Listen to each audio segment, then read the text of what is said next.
Good morning, good afternoon. On behalf of the Vivo Communications Research Institute, welcome to join us today for the launch of our third 6G white paper, 6G Services, Capabilities, and Enabling Technologies. In late 2020, we released two white papers, Digital Life 2030 and Beyond, and 6G Vision Requirements and Challenges. The first white paper showed us many vivid 6G scenarios of people's daily life in 2030 and beyond. The second white paper gave vivo's 6G vision to build a freely connected digital and physical integrated world.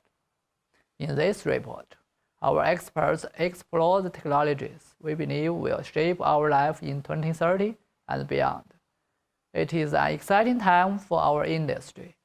The 5G rollout in full swing and have yet to revolutionize the world in ways we can only imagine. At the same time, we have set our sights on the future 6G. Vivo has been investing time and resources into research and development at the forefront of the 5G evolution. As one of the world's leading smartphone vendors, we've been dedicated to empowering customers by making cutting-edge 5G smartphones affordable and accessible. Vivo has also been actively involved in shaping 5G standards over the years. Standards play a key role in the development of customer devices and allow us to create the digital life future for our users. In 2016, we established the Vivo Communications Research Institute, which focuses on 5G technology research and standardization. Today, our team counts more than 100 global standard experts.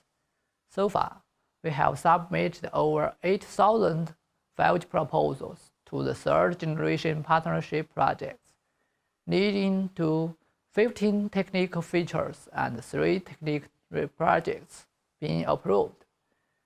Each decade, a new generation of mobile communication technology emerges, and the industry is gradually forming a consensus on 6G and what it might look like. The ability to satisfy people's needs through technological innovation is what motivates our research efforts. We continue exploring what a 6G world looks like and what technologies we need to develop to get there. Finally, please welcome Rakesh Tamaraka. Rakesh is our leading 5G standard expert and drives Vivo's 6G research efforts. He will speak about the latest developments and the exciting future of 6G. Thank you.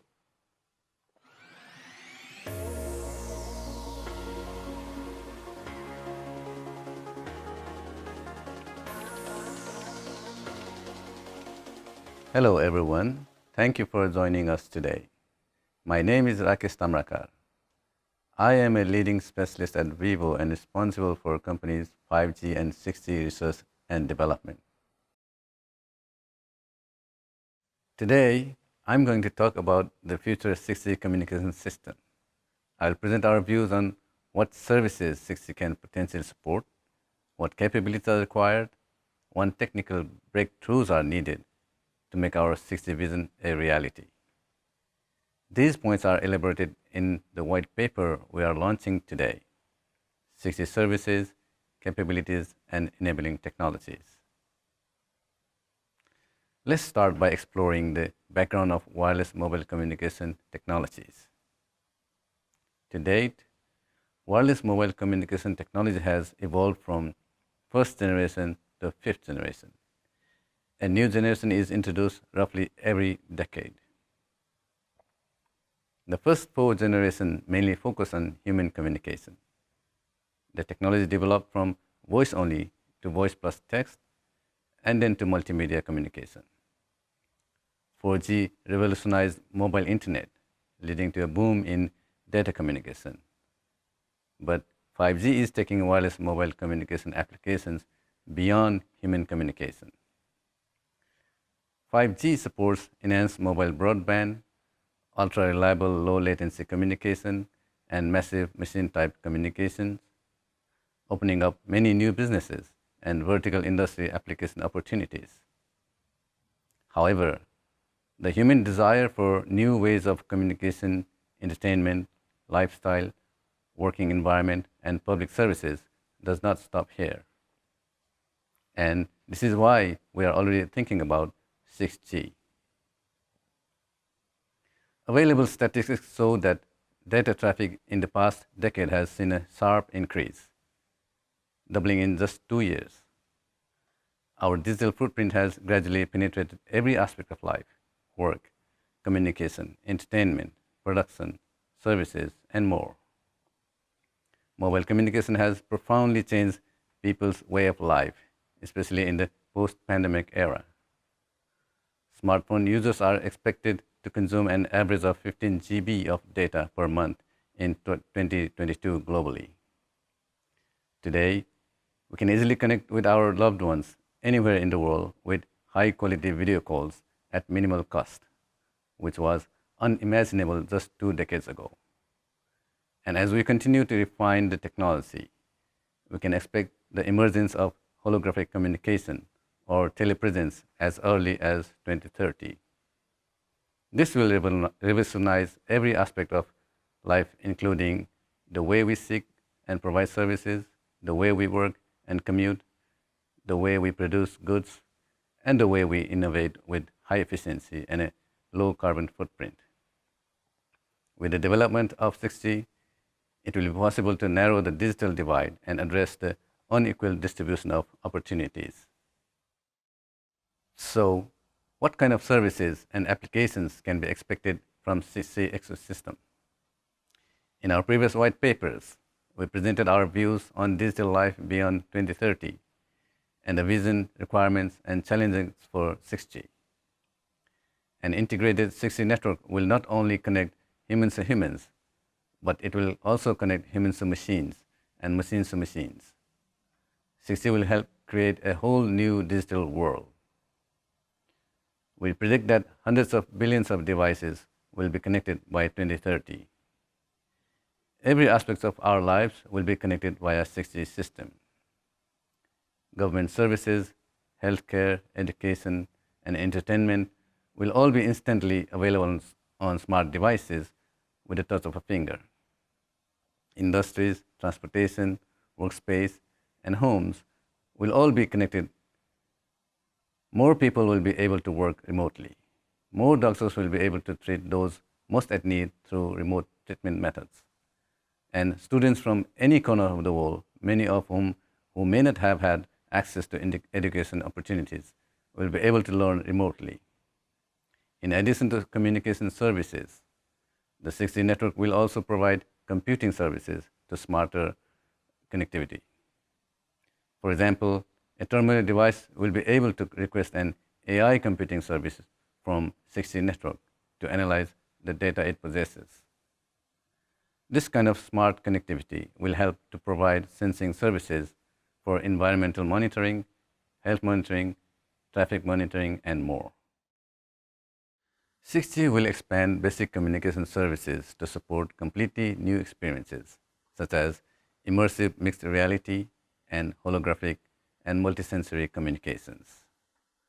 6G mobile data connectivity services will continue to improve in capacity, data rate, latency, reliability, and many other aspects. This will broaden the range of users and increase the value of services with more end-to-end flexibility and adaptability to meet the needs of individuals and industries. Meanwhile, 6G will further expand geospatial coverage, lower the access barrier of terminals, and improve the accessibility of connections to connect and freely transmit information between physical and digital worlds. Compared with 5G, which only provides limited information such as user equipment positioning and network information provisioning, 6G will provide wireless sensing and positioning functions, integrate network and terminal operation data information, connect various sensors to collect public data basic, and even integrate public basic information of industries such as Geographic Information System, also known as GIS.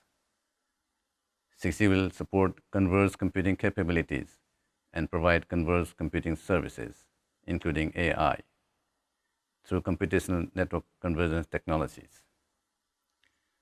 6G will also have native support for communication, information, and computing services. So, what would be the performance and efficiency indicators?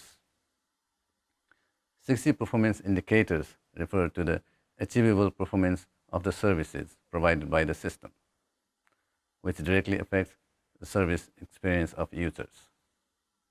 Whereas 6G efficiency indicators reflect the cost and efficiency of the services provisioned by the 6G systems.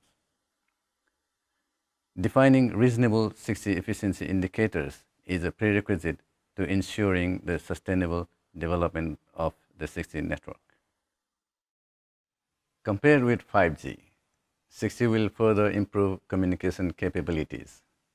The technology will support advanced applications such as holographic communication, intelligent interaction, immersive XR, unmanned operation, and more. Every performance indicator, such as data rate, including peak data rate and user experience data rate, communication delay, and area traffic capacity, will be improved several folds or more compared with 5G. Coverage is also a very important aspect. 6G will support the full coverage of air, space, and sea via satellite communications and high-altitude platform technologies. In addition to further expanding the terminal access range, 6G will also integrate technologies such as backscatter communication to support very low power terminal communication and improve near-field coverage performance. In addition to user equipment positioning already seen in 5G, 6G will support broader sensing capabilities. From where we stand today, the key performance indicators for 6G system sensing services can be defined as sensing accuracy, sensing resolution, sensing range, sensing latency, and sensing update rate. The range of values of these 6G sensing performance indicators depends on a range of factors: the operating frequency band, system bandwidth, transmitter and receiver structures, number of antennas, and transmission synchronization accuracy of the 6G integrated sensing and communication system. All influence the sensing performance indicators.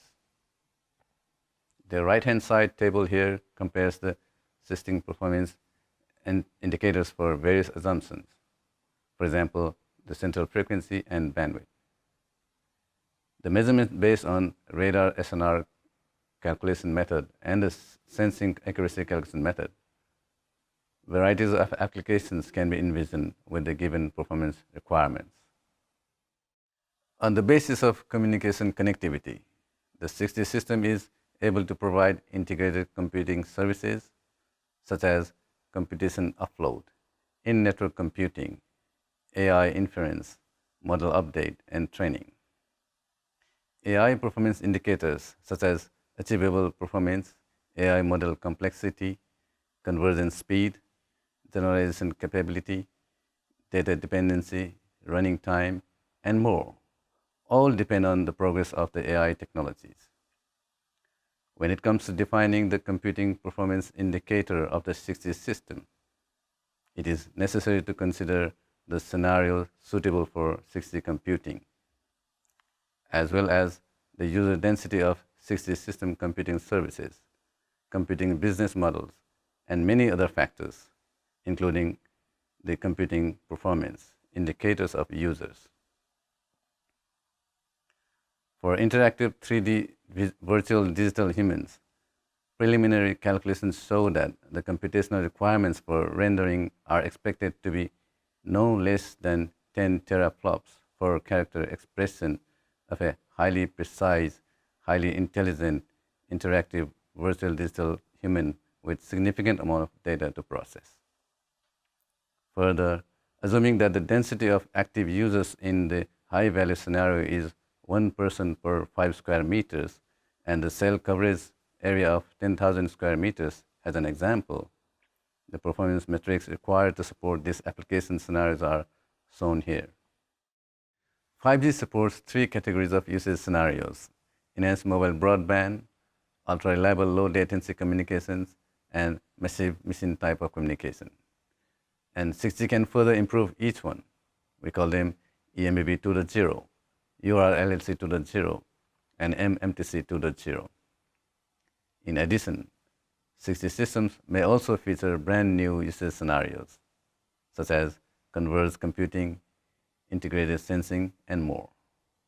The 2 figures here highlight the level of importance of performance indicators for different usage scenarios.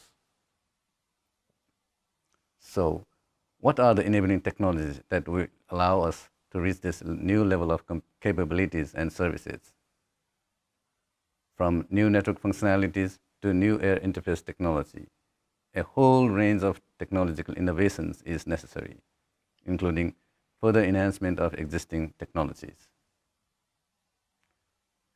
Looking at 5G, communication and location services are supported as an integral part of the system. However, computing services are provided by the external cloud or multi-access edge computing as application. 6G will converge communication, computation, and sensing in a single system. This is necessary to enable applications such as immersive XR, holographic communication, multidimensional sensory capabilities, and more. In current systems, communication control plane functions and user plane functions are defined to realize end-to-end communication services.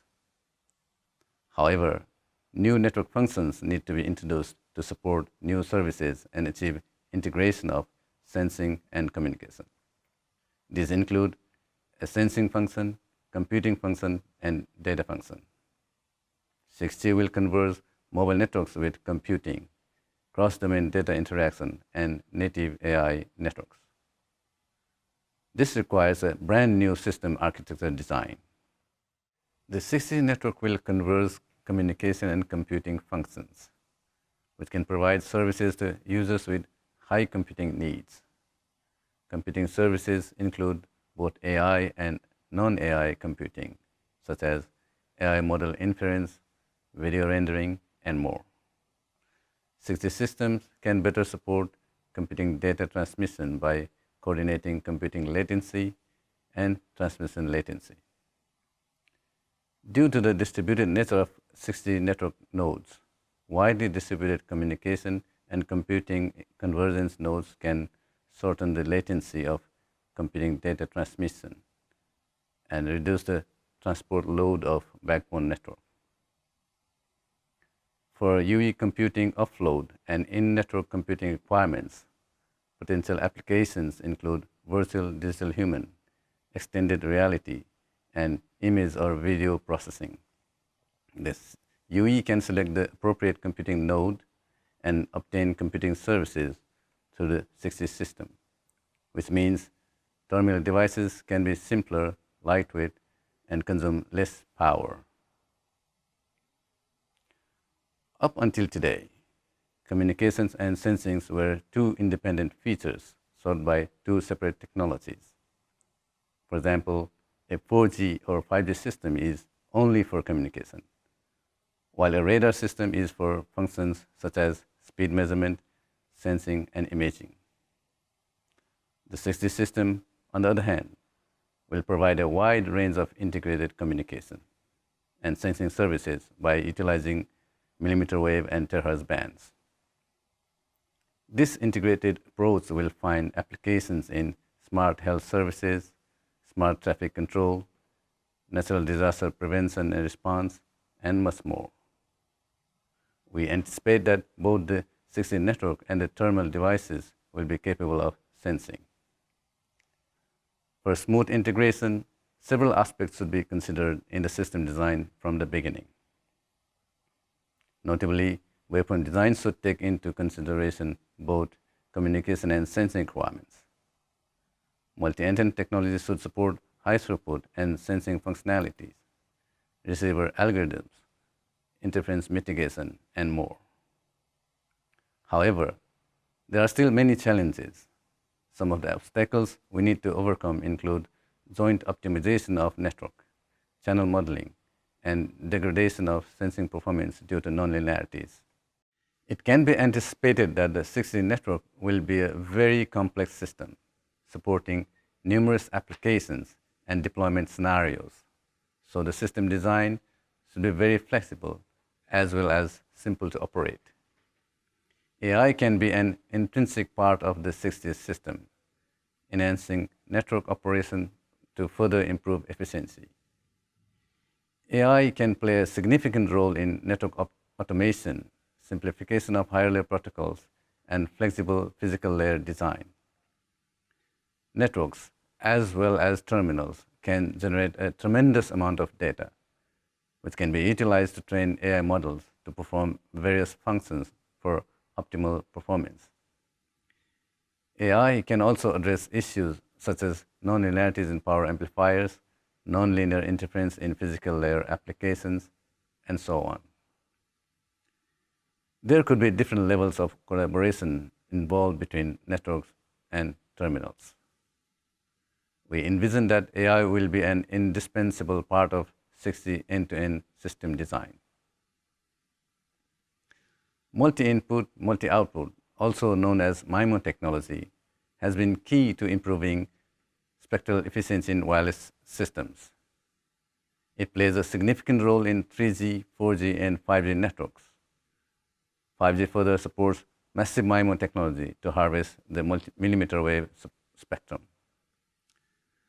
To support a vast range of spectrum from sub-1 GHz to terahertz bands in 6G, massive MIMO technology will play even greater role.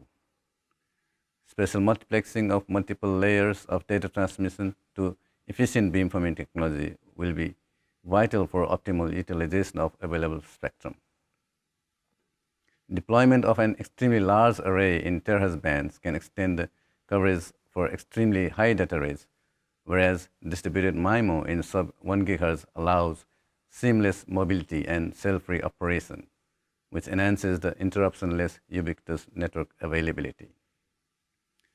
Massive MIMO technology will play a vital role in uplink as well, with terminals supporting larger antenna arrays. 5G NR heralded massive machine-type communication services, supporting numerous vertical applications. In future 6G, it is expected that there will be hundreds of billions of connected devices, especially very low-power IoT devices. To support such extremely massive communication, the devices should be very cheap and have ultra-low power or even zero power consumption. These types of devices could support several kbps data rates with a coverage range of 100 meters, as well as sensing and positioning functionalities. There are two broad categories of application from coverage perspective: wider coverage application and local coverage applications. Logistics, environmental monitoring, smart agriculture, smart transportation, smart grid, and industrial IoT devices fall into wider coverage category, whereas smart homes, wearable devices, and health monitoring implants fall into the local coverage category. To unlock all the possibilities that 6G has to offer, we need breakthroughs in several areas. We need to think about how to support higher throughput, new waveform design, support of higher order modulation, increased coverage reliable transmission, interference mitigation, synchronization, multi-user multiplexing, and more. Recently, technology such as Reconfigurable Intelligence Surface, also known as RIS, has drawn a lot of attention in academia and industry due to flexibility in deployment and lower cost. RIS can be a completely passive device or a very low power device that can be controlled to achieve desired outcomes. Electromagnetic properties of each element of RISC can be controlled to steer the reflected beams towards the desired direction to enhance coverage of millimeter wave deployment. Or it can be used to improve MIMO throughput by manipulating the channel characteristics. It can also be used to suppress intercell interference and can be an integral part of network deployment in 6G. However, there are several challenges for real deployment, which should be studied as part of 6G research and development. For instance, in a multi-operator scenario in one geographic region, RISC deployment should not impact an adjacent frequency band where another operator has deployed another network. The potential new waveform for 6G is another exciting area for discussion. In particular, a new waveform design known as orthogonal time frequency space, or OTFS, has drawn much attention. Research suggests that the OTFS waveform provides the efficiency needed to support high-speed mobility scenarios, satellite communication, and wireless sensing capabilities. In the OTFS waveform, modulated symbols are mapped to a two-dimensional grid, delay Doppler, known as DD dimensional grid. Due to the channel sparsity in a DD domain, the OTFS waveform provides robust performance, which can reap the benefit of time frequency diversity and can improve overall efficiency. For context, the 5G NR supports the CP-OFDM waveform in a downlink, while both CP-OFDM and DFDS-OFDM waveforms are supported in uplink, and significant performance degradation is observed in moderate vehicular speed. In conclusion, 6G will allow us to bring the next generation of connectivity into every aspect of people's lives. It will integrate more access technologies, cover a large physical space, and provide better core capabilities, supporting more services. 6G will contribute greatly to society, from the democratization of professional talent to the enhancement of emergency and disaster response. 6G is now in the ideation phase, and we have a long and exciting journey to make it a reality. I'd like to invite you all to learn more about vivo's 6G vision in our third white paper, 6G services, capabilities, and enabling technologies, where we elaborate in more details on what services and capabilities can be expected in the 6G systems, outlining several key technologies that are needed to meet the requirements. I hope you enjoy it. Thank you.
Congratulations to Vivo for organizing this 6G panel discussion, theme for now, for the future. In 3GPP, we're now working on 5G Advanced, particularly in terms of Release 18. The RAN Release 18 package was approved last December, aiming for both immediate and longer-term commercial needs. I'm also expecting to see 6G discussion in 3GPP at a certain point in the future. My best wishes for the successful panel discussion. Thank you. I'm Johan Johansson, the chairman of 3GPP RAN Working Group 2. I'm honored to have this opportunity to say a few words to you. We have seen now 40 years of development and evolution, 1G, 2G, 3G, 4G, 5G, and now we're looking forward to 6G. Each of these generations have brought tremendous market success, and for 6G, indeed, we have very high expectations as well. 5G is still under development, and so far, I guess for most end users, it has mainly brought higher bit rates and enabling of mobile gaming by low latencies. But for 5G, there will be more. Support for high-end IoT, support for drones, satellite communication, more advanced private networking.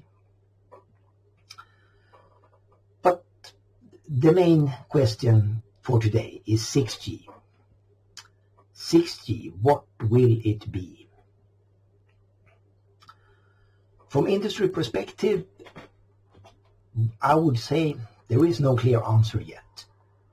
Maybe 6G will be better support of collaboration using AR, VR, immersive technologies in general. We have all seen during the COVID period the growth of the collaboration apps and the importance of digital collaboration tools.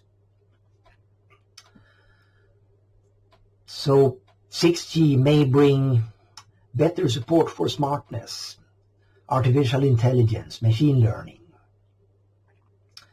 6G will for sure bring usage of new spectrum. And with this comes the challenges that us people in standards are used to try to address the impossibilities of the physical laws and how to make coverage and performance sufficient when it's almost impossible. So indeed, we have high expectations of 6G. Vivo, then. Dear Vivo enthusiasts, Vivo has contributed to and impacted the 5G development and the 4G development in a significant way. And I'd like to congratulate Vivo to this 6G statement of direction, bringing quite many quite tangible proposals and issues into the 6G table. This will need to be considered by the rest of the industry. Thank you.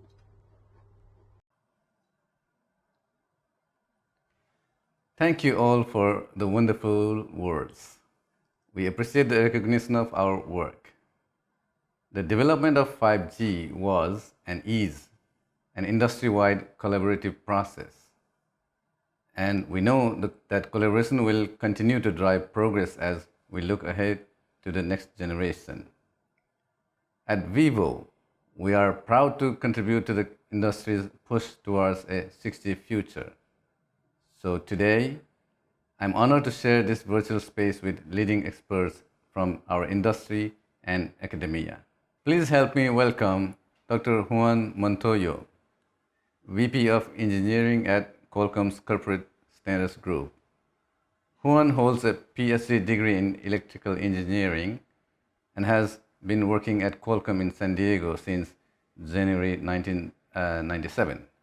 Currently, Dr. Montoyo works on the design and standardization of 5G NRFAs.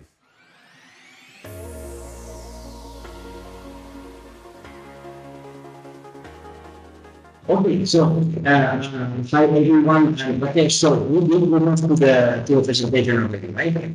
Right, yeah. Excellent. Well, thanks, Rakesh. I'm very happy to be here, taking part of this conference on 5G evolution and 6G with vivo friends. I mean, thanks again for the invitation and the opportunity. What I'm going to be talking today is a little bit on how Qualcomm sees the transition to 6G and how we see it's actually 5G advanced evolving. So let me get started with where we are in terms of actually yes, the last 30 years of history, 35 years actually. Qualcomm was founded in 1985.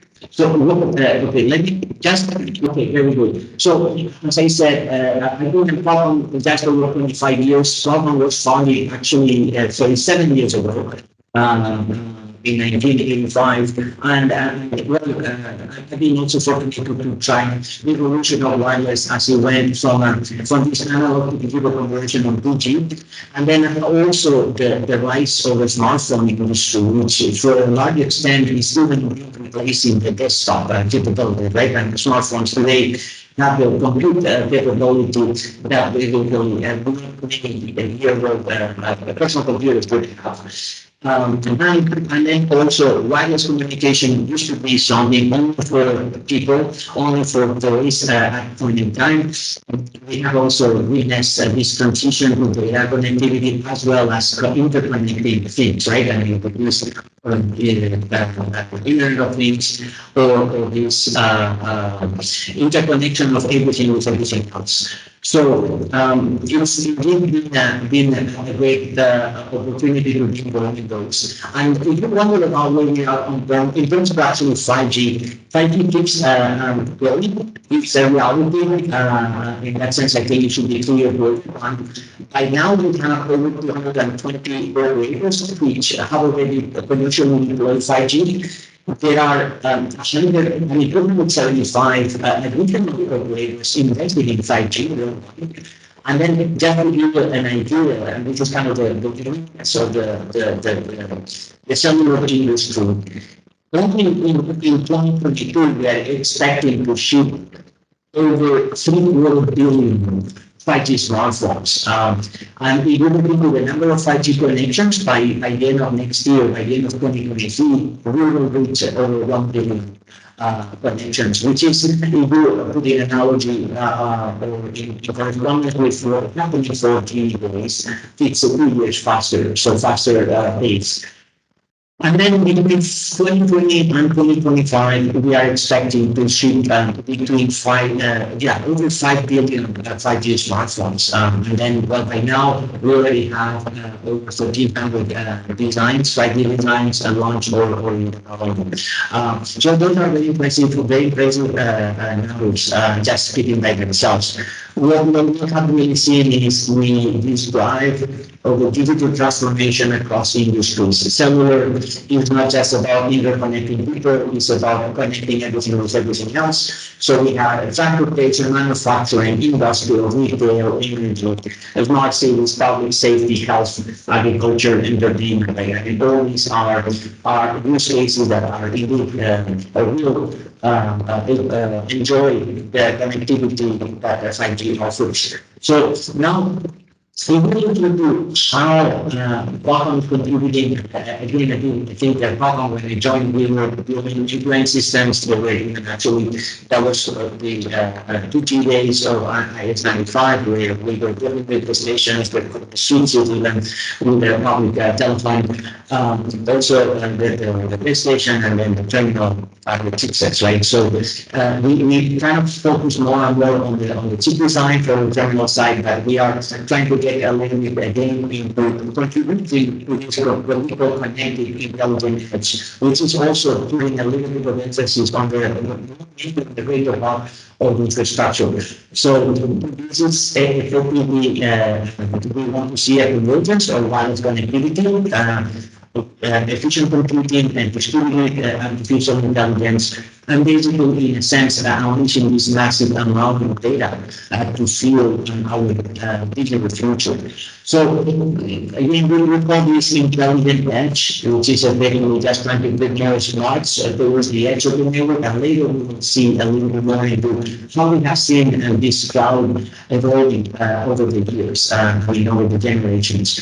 Of course, there are underlying important aspects like privacy, reliability, and latency, which are also always important. So now, this is the responsibility we forgot on. I have to show this slide. I mean, a particular G doesn't come in one shot. Of course, there is a first release, and then that first release with a single project, that it gets final different functionality, extended functionality. So we already had 3 releases of 5G. We started release 18 in just this year, and with that we are seeing the start of 5G, we call 5G advanced, which is, you can think of it as a second wave of 5G, which will take us towards 6G. When 6G will happen, still is to be decided. There is no discussion so far including about that. It is our view that the 18 and 19 should be exclusively spent on 5G advanced, and then probably on 20 and beyond, we will start working 6G with the proper study first, and then subsequent normative projects. And then creation of 6G. So now I'm going to how things came in section of 5G. There were a lot of foundational work for 4G, and a lot of basically things that we tried and we played about around 3GPP for 3G, for 4G. We're actually there available from the day one of 5G. But I think one very distinctive aspect of 5G, when you compare with 4G being raised through money, a single actually kind of configuration of the underlying waveform is actually the opportunity to scale for different use cases and different spectrum. So the amount of spectrum that 5G has access to is effectively from 400 gigahertz all the way to 17 to 70 gigahertz. Right? So with a little gap between 7 and 24, which is left out for future study. But I guess there were coding schemes that were introduced in 5G, soft rules for gigabit per second connectivity, and then multi-antenna techniques being a very important aspect of any cellular deployment. We actually developed those frequency range one with 6 sub-7 range, so the FR1 and the with massive MIMO, which was in some sense already played in the late days of LTE with this aforementioned MIMO. And then also for millimeter wave about 24 gigahertz, we have this mobile millimeter wave, which in a sense was the first time that we were using millimeter wave in a mobile environment, not just for the communications that we have seen in the past, either on satellite or on terrestrial deployments. Tools have expanded since then. Additional functionality was introduced in 16, the padding on a license, padding on sighting for complex with equal emphasis, but also tapping on positioning, which was not natively supported until 16, and many other aspects that were evolving over the subsequent releases. Release 17 was supposed to be a short release, but then COVID hit us, and it actually got delayed at 3 quarters. And of course, there is a good amount of regeneration projects, thanks support on certain features, but I would like to emphasize 3 particular projects that were adding a functionality that was at the right side that was not supported earlier. One was the reach capability in R, which is bringing in how to make more affordable type of form factors There is expansion in the rate above 52 gigahertz up to 71, and then introduction of satellite for 5G. Which, there were two projects, one really tailored towards IoT, more on the LTE kind of family of IoT, so now IoT and IoT, and another one taking in our F20, right, satellite networks with a variety of actual deployment options, and whether it is low Earth or geostationary or anything about indicators. Releasing and beyond will bring us this new functionality with an interesting balancing of actual priority that we'll discuss in a second. Now, moving on into what are the balancing act that CDPD was claiming when 5G Advanced was defined. So 5G Advanced is a new label, and it defines a set of projects which started in 2017, but then actually taking into account three main program axes. One is mobile program evolution versus vertical expansion. Another one is immediate commercial needs versus longer-term 5G vision. So it is important to realize that unless we stop building certain aspects, there is no capacity in people to do anything else. So it is important to start some projects, take a break, and then start some new ones. And we have a good share of actually important projects. And then enabling new type of devices as well as an evolution of the also we will see important in some of the projects. In here, we have a high-level summary of some of the projects. I mean, some of them are really tailored those mobile network operators. So advancements on manual, whether it's a download, uploading, mobility, and coverage, that is one area. Is the data matter of cellular operations. There are measures to try to ease 5G network environments. So I in a feature that was introduced in 2016 as a cell battery it's a distributed unit of the network that it doesn't have a wire to a central unit, which is going mobile in Windows 13. So this cell actually could actually and provide coverage for users within that vehicle, for example, as well as in the vicinity of that vehicle inside. There is another network node which we were putting as a smart repeaters, and it's being called by network control repeaters, which is another attempt to bring get another option for low cost type of deployments to extend the coverage of the network. So as we move from frequencies, in which that we are really banking on those multi-antenna techniques, both for the 3.5 or 4 gigahertz as well as the deployments, but there is an inherent reduction on propagation conditions, like in the sense that the propagation or power loss increases with higher frequency. So in that sense, it is important to come up with economical viable ways to extend the coverage of networks for 5G. Another project of importance is multiplexing. It's in enabling included all forms of full duplex, so enabling transmission and reception on the same resources. There is they will be step first step in the that we're going to look into some separation, which happening and allowing transmissions, which actually would solve some of the deficiencies of full unit deployments that maybe going too high, either an increased latency compared to having availability of having resources at all times, as well as a better coverage, because in TDD, we will only target one out of n instances versus maybe the possibility of targeting every single instance. AI/ML, I'll talk about it in a second. It's a big part of 5G Advanced, and I'm going to be a part of C2. And then we'll also really important. It was considered release 15 when the 5G was introduced, because there are very few signals that are to be transmitted by the network, so the network has plenty of opportunities to work with and save power. Also making, by the way, the terminals work solid because it's less signals to latch on and to monitor.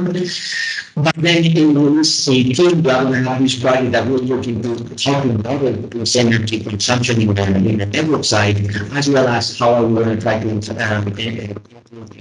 And then looking into growth, I mean, the proliferation of 5G in new devices, we have XR being one very important area. We have RedCap or scalability in our light evolution. We're trying to go for further reduce complexity.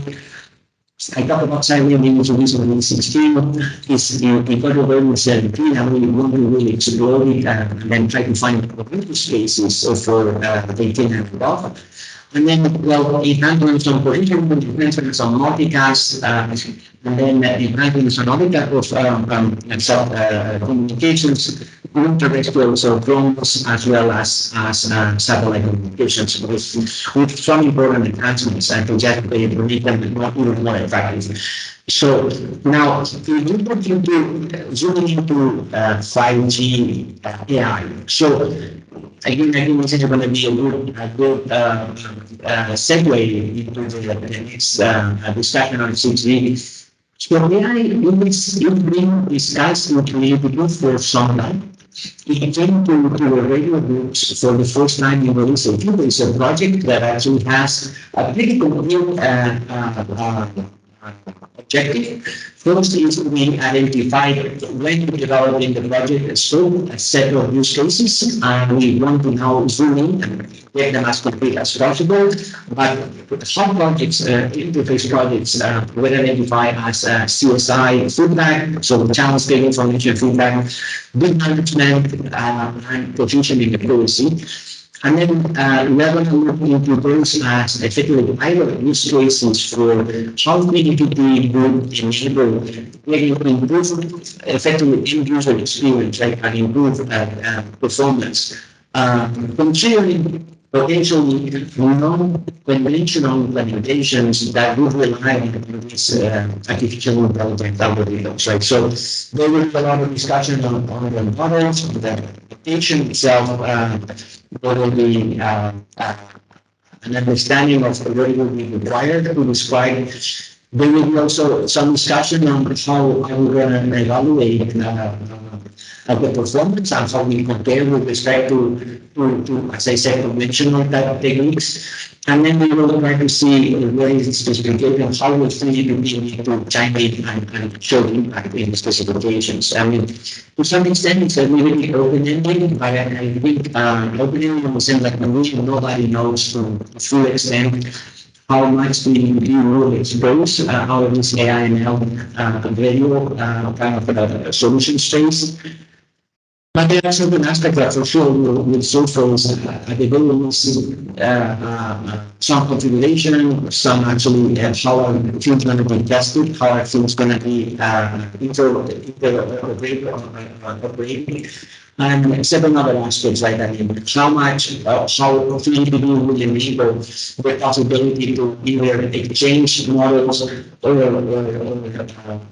data models as the terminal and the network themselves realize that things can be evolved and improved.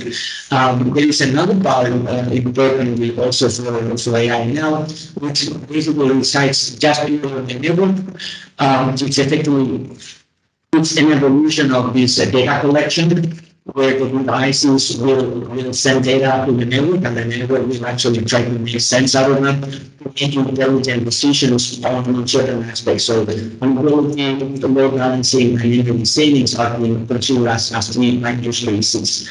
And then there could be other use cases coming out later into the case. As a whole, right now, we want to see network architectural enhancements that enable this AI/ML. Procedural enhancements that will also enable this possibility to do some management of the underlying AI models, how to also enable maybe a better training and a better improvements as if both sides are aware that this is what we want to do. And then how to manage the data, like identifying also some of the use cases. We have a few of them already identified, as I said, in ways of doing that, but we'll have that based on the peak of the life. So, moving on into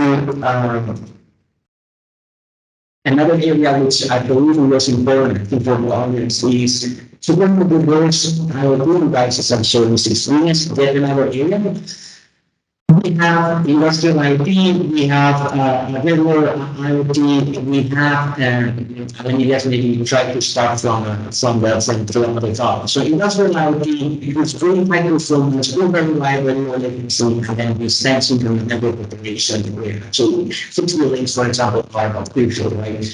There are, these are addressed to some extent in release 16, with the introduction of some important enhancements on URLC as well as the introduction of TSN. As I said, in release 17, we introduced the cap, which actually is going to try to offer a low-cost version of NR. When NR, as it is, it was introduced in 15 with very high radio capabilities and data, like 47 antennas on most of the new bands, as well as 100 megahertz. And in release 17, it enables the possibility to go to single receive antennas, which are much more highly for example, wearables, but also to 20 megahertz. Then is going to evolve in release 18 into a farther and evolve a great gap. We are still seeing the outcome of that, but people talk about okay, reducing farther the bandwidth to 5 megahertz from 20. It could be a baseband reduction, a big rate reduction, or it could also entail some RF reduction, basically narrowband operation. But also, people talk about protocol, I mean, making a protocol in support of these devices. In context to the massive MTC type of solution space that typically has offered traditional from Prince 13, we will see MTC and other IoT where are available both way introduced for the purpose of delivering these low power wide area deployments. So both they're designed for increased coverage, which Red Cap was not really designed for. Red Cap was really for lower complexity or reduced capability. And then there is another new layer we don't discuss more in this presentation, but I think we could also important for 16 is this other lower end type of devices below narrowband IoT, which is already 180 kilohertz type system that gives you an idea of what is the bandwidth of the data rate that it supports, which would actually go to these passive devices that do not really rely on batteries, or they have maybe a battery that gets recharged from the waves themselves. This is another aspect that is important. Some of this energy harvesting and type of technique could be applicable to release 19 backup evolution, so on. That's yet another interesting area.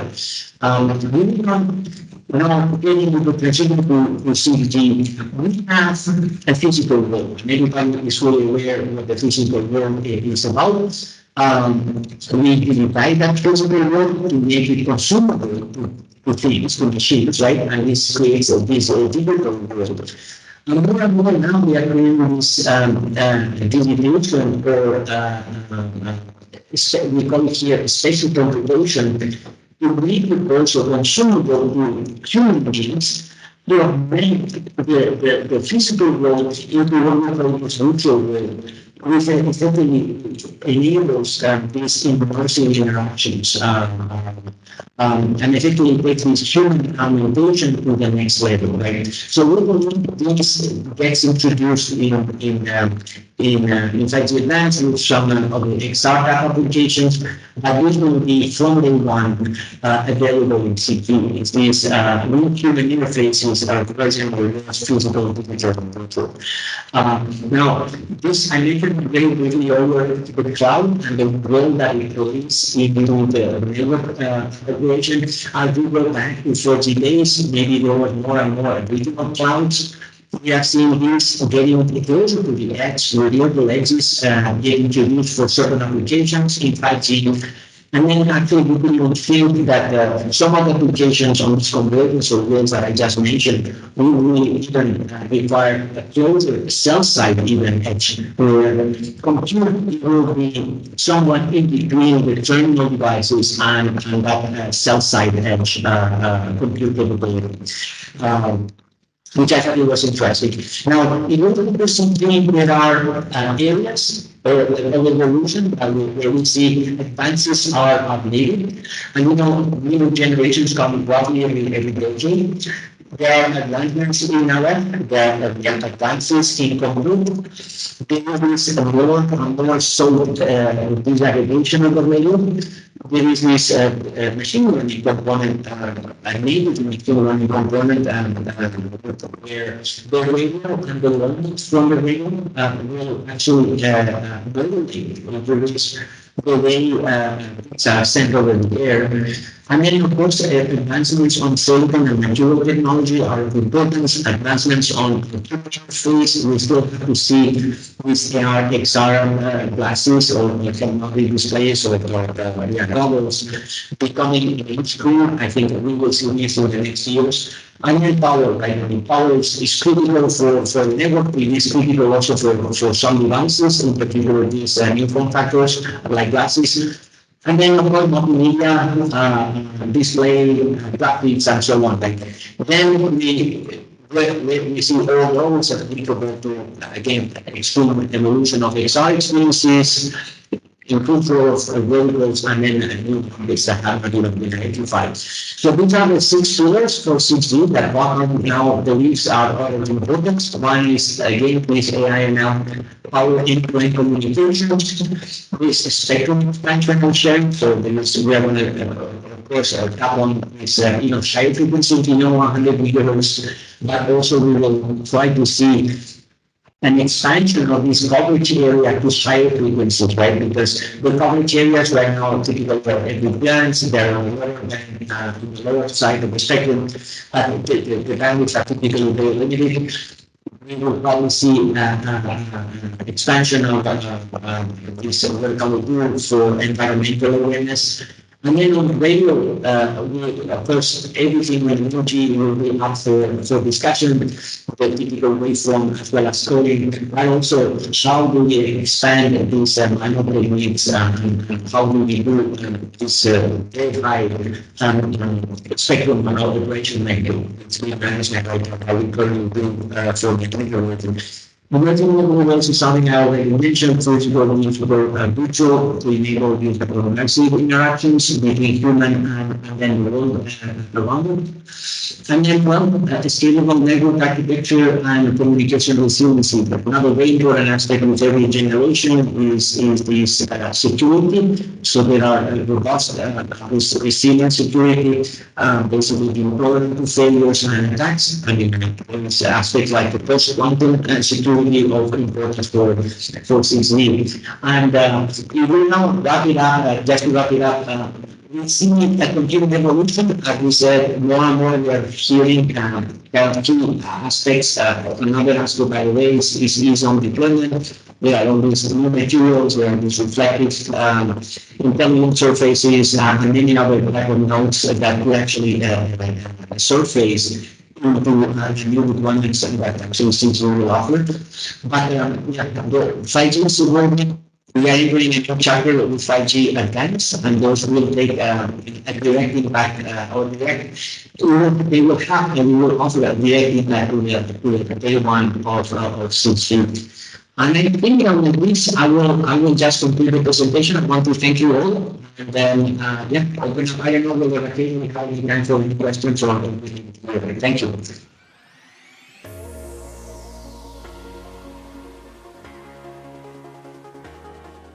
Please help me welcome Mr. Satish Jamadagni, Vice President and Head of Standards at Reliance Jio.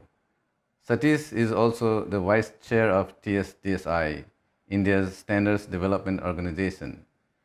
With 23 years of industry experience, Satish boasts around 200 granted patents in the wireless and network domain.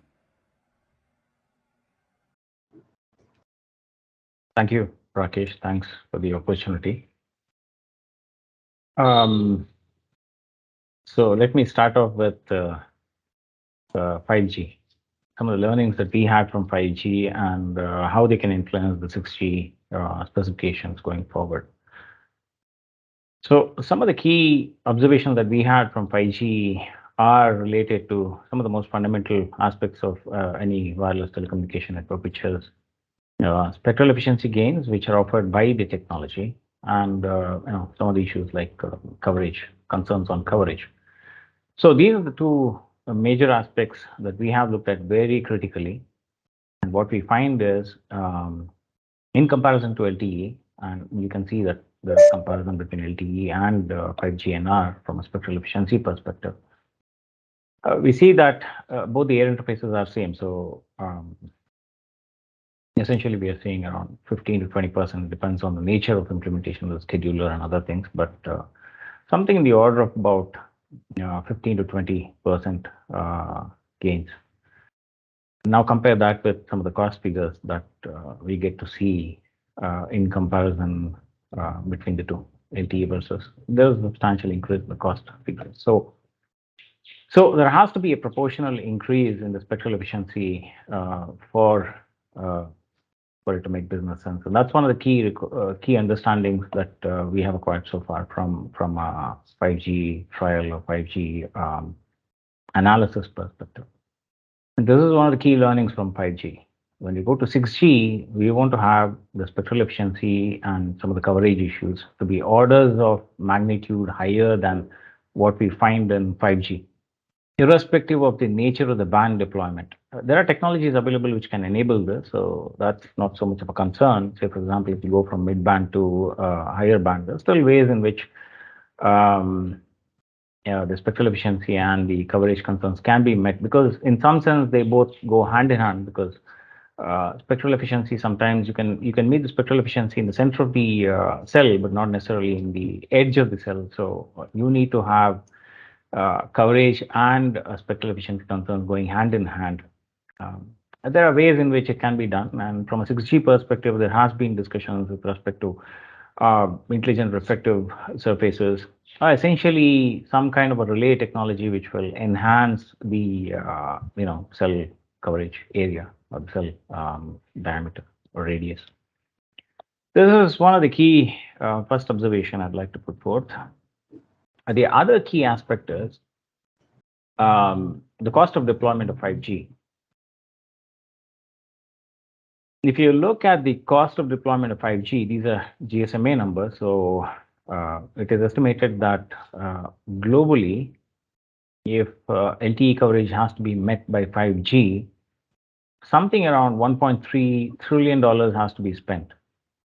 And this is not even taking into account some of the regions today which is not covered by LTE. Africa, for example, South America to some extent, Southeast Asia. Some of these regions are not accounted for in these calculations. So this is one of the key concerns that we have. And if you look at the enabling technologies, there are ways in which this can be addressed. You can have a network architecture which will allow for incremental deployment. For example, you don't necessarily have to put in the capex day one. And there are different models in which operations can come in, the ownership of spectrum. That means the technologies like spectrum sharing has to be built into the protocol stack. And there are multiple ways in which it can be done. I don't want to get into that, but then essentially the ask from 6G is very, very clear. That is, the capex and the opex costs are to be taken into account from day one, from the design perspective itself. And that is something that is very critical for the deployment of 6G. Then we have the other issues that we want to bring about in terms of observation. The 5G network was essentially, at least the initial design was around mobile broadband, what is called as EMBB. So essentially, the 5G network is EMBB centric. But the understanding is, by the time you have a very mature 5G network, which is really bringing in the money, 80% of the data is supposed to be coming from machine types, because much of the expansion is expected to be in the enterprise and in the other segments, which is essentially machine centric in terms of the data origination. So if you look at a stable scenario when 5G becomes a cash cow, it's not so much a developing technology, but then again, it is a cash cow. 80% of the data is supposed to be coming from machine types. But then the network was never designed intrinsically for machine type communication. It was primarily intended for mobile broadband, and then machine type is an afterthought. Incrementally, it's been being added in the next releases and stuff. So incremental versus intrinsically built, there's a big difference. So that is something that we want addressed as part of 6G. This is again a critical observation from our side. So from TSDSI, which is also Reliance Jio has been spearheading much of the activities in TSDSI on the 6G front. So I can also qualify this as the Reliance Jio vision. What we look at is there is an ask for intelligent mobile connected society, much towards what we have in 5G, but then again taking it towards the digitization of just about every single aspect of human activity. That is well understood. There is a common consensus about this. You ask any vendor operator, this is something that everybody will tweet. So this is something which is well understood. But there are certain things that we do want to emphasize, and that is technologies will have to address the digital divide issue. And this goes back to the same issue of capex and opex as well to some extent. If you have the cost of deployment of 5G or 6G network in this case comes down drastically, then you have suddenly a lot more geographies investing into this. And that is something that can be enabled through technology and through the right design of the overall architecture. And we believe that is something that has to be done. Now, looking at it from the end user perspective, there is a lot of personalization that can be done. So that is also something that has to be addressed as part of the overall 6G design. When I say personalization, it is both for the comfort of the end user and also monetization opportunities for the operator. And it is addressing both issues. So that is something that we do want to look at. And then we have connectivity, compute, which is all fine. But then the underlying issue is the data ownership sensitivities. Now, in order to explain this, let me just give you a simple example. Now, if you have a 5G network rolled out, which is also supposed to, there's a lot of buzz about private networks and stuff. Essentially, most of the governments and companies and the common population understand that 5G will enable smart cities and a few of these other digitization activities. When you look at smart cities, there are multiple entities to it. There is government, semi-government, private, public. There is a telecom service provider who's only one part of the story. Then there might be a cloud service provider who collects all the data. There might be satellite data which is coming in, which may be owned by a government entity.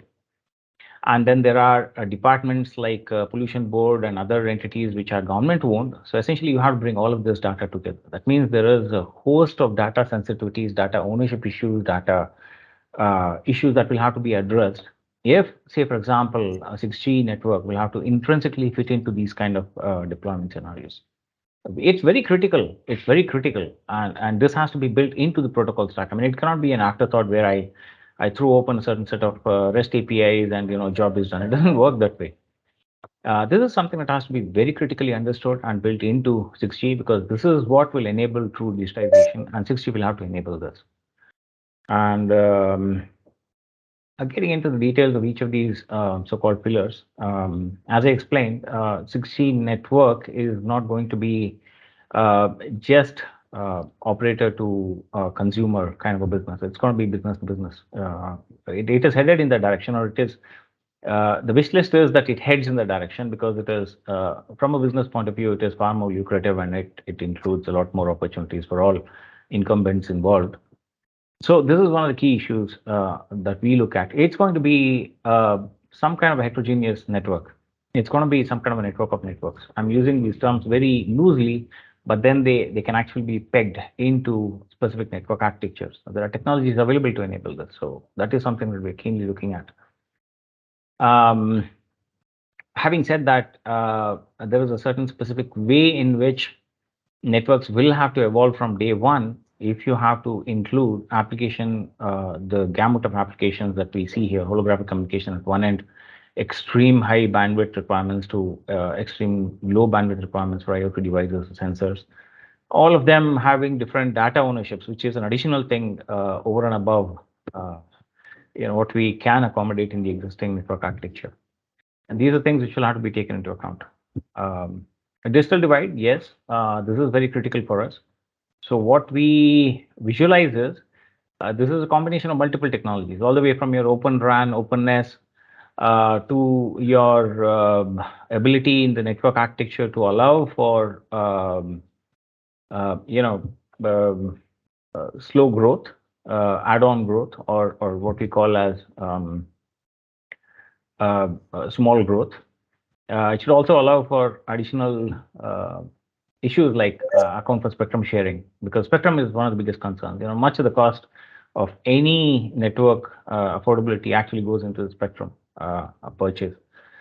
That is one of the key things. Energy efficiency as well, because if you look at the bill, the dollar bill that the big companies who own data servers get to foot, it's a pretty large amount of money that they shell out just to have the energy affordability for all the data centers. Now, if we visualize the same data centers are moving down the hierarchy in a telecommunication network, obviously much of the dollar figures will get translated into telecommunication network. So that is something that has to be taken into account.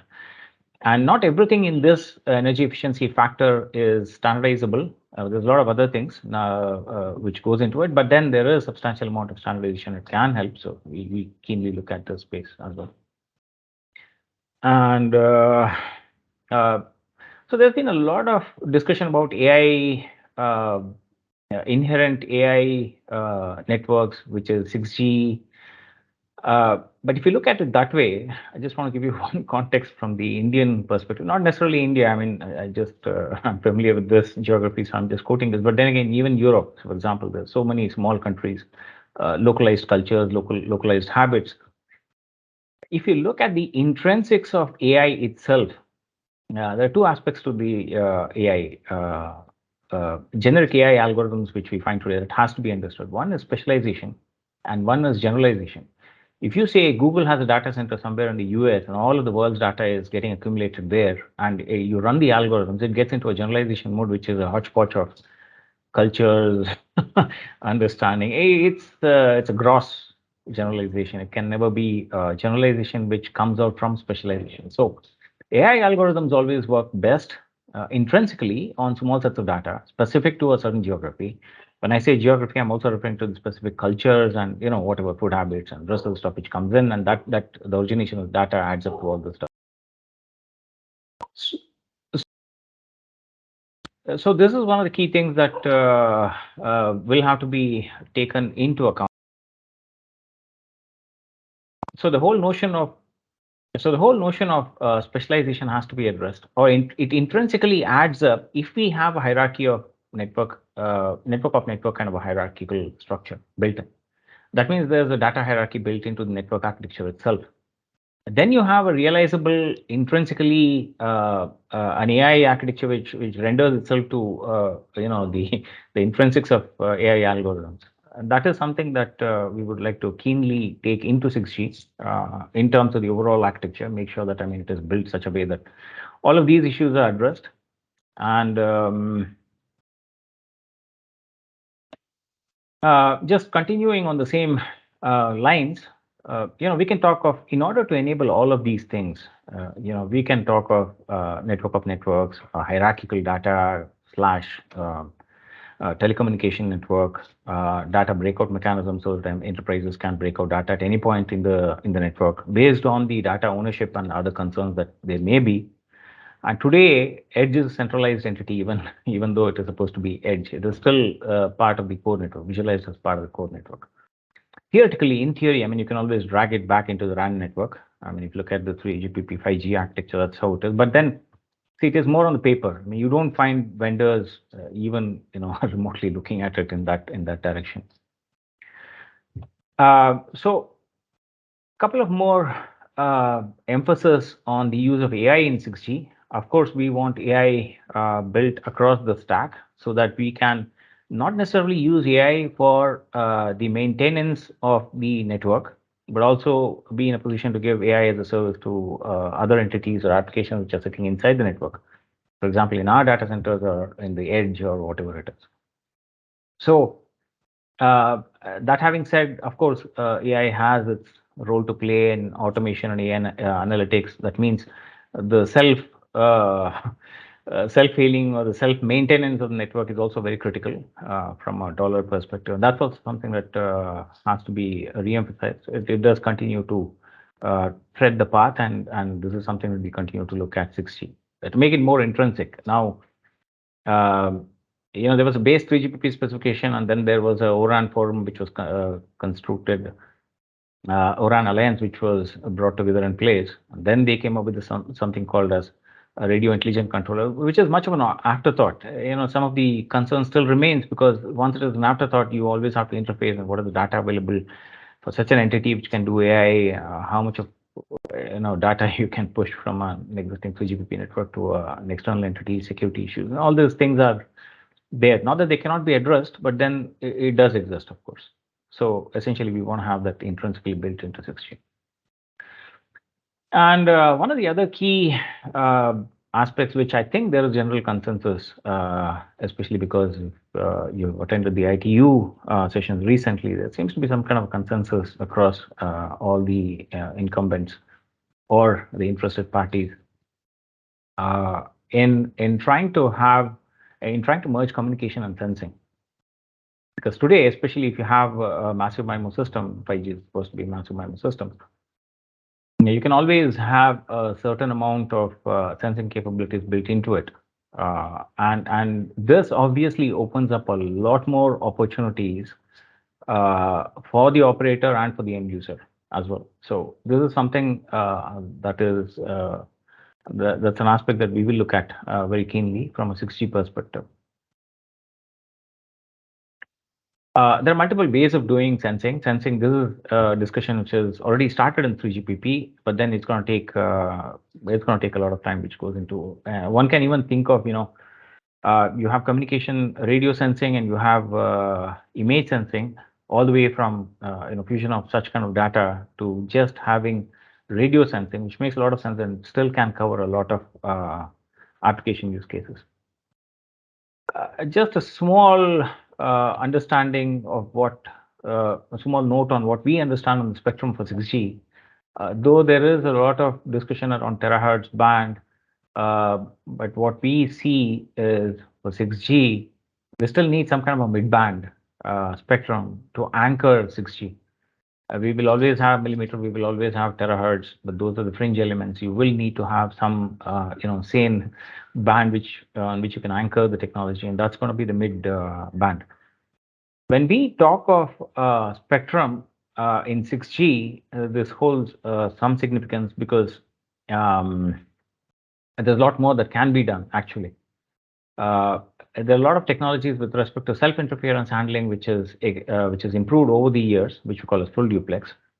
And they allow for multiple parties or multiple technologies to reuse a certain part of the spectrum, which was not necessarily the case earlier. I mean, it was still there, but I mean, not to the extent that was expected to be.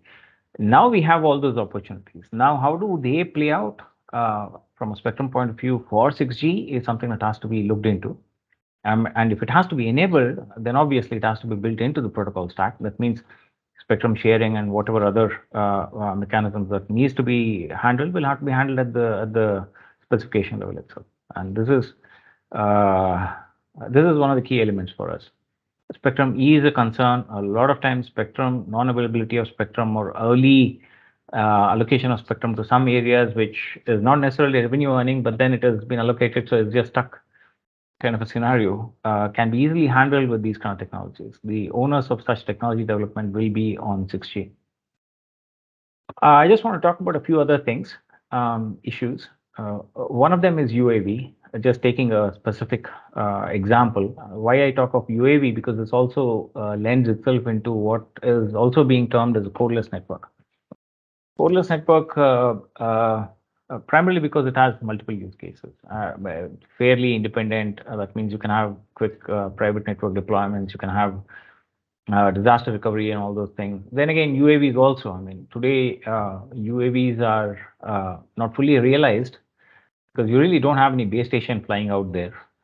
But even if you do have some of the specifications are there, and the nature of the specification is that it takes an existing cellular network as a via media. Any UAV control application is seen more as an application. It is sitting either in the core or outside of the core. And there are a lot more regulatory issues which will come in, which is specific to every single country. And that is also something that has to be taken into account. If the capabilities of drones will have to be enabled to their potential, these are the aspects which will have to be addressed. And this also will render itself to coreless networks, which will render itself to enterprise, private, and other segments of business opportunities. And this is interesting, and I think this is also something which is getting standardized or getting into as one of the requirements from the ITU perspective. Sustainability, of course, this hits the dollar amount as well. So, I mean, of course, everybody talks about sustainability. From the Indian perspective, the Honorable Prime Minister of India has made a commitment for a certain amount of carbon reduction, emission reduction. And obviously, 6G will have to take this into account. 6G will have to do its part. It's not just 6G. There are a lot more what we call ITC technologies which will have to cater to this. But yeah, 6G specifications will have to be conscious of the fact that these are certain numbers which have been pledged already in terms to meet certain of these requirements. So in summary, we have learnings from 6G. 5G, sorry, we have learnings from 5G, which will have to be taken into account into 6G. Broadly speaking, we have technology challenges, which are much easier to handle. There are a lot more social concerns which are coming onto the table, which will come through ITU. I'm sure that is happening because it's already under discussion in ITU. And these social concerns will have to see technological solutions in forums like 3GPP or any other standardization body. Then there are other issues like data ownership issues, data personalization issues, which will also enable a lot more services, which also will have to be built into the network architecture. So in summary, there are two broad classes of concerns that 6G will have to address. One is, of course, technology. One is coming from the services point of view, personalization and whatever other service enablement perspective. The other one is coming purely from a social concern perspective. And in summary, this is precisely what we are looking at. And as outlined, these are some of the challenges we want addressed in 6G. And we will, of course, be Reliance Jio will continue to or continues to be one of the interested parties, and we will be engaged in this direction. Thank you, Rakesh. Back to you.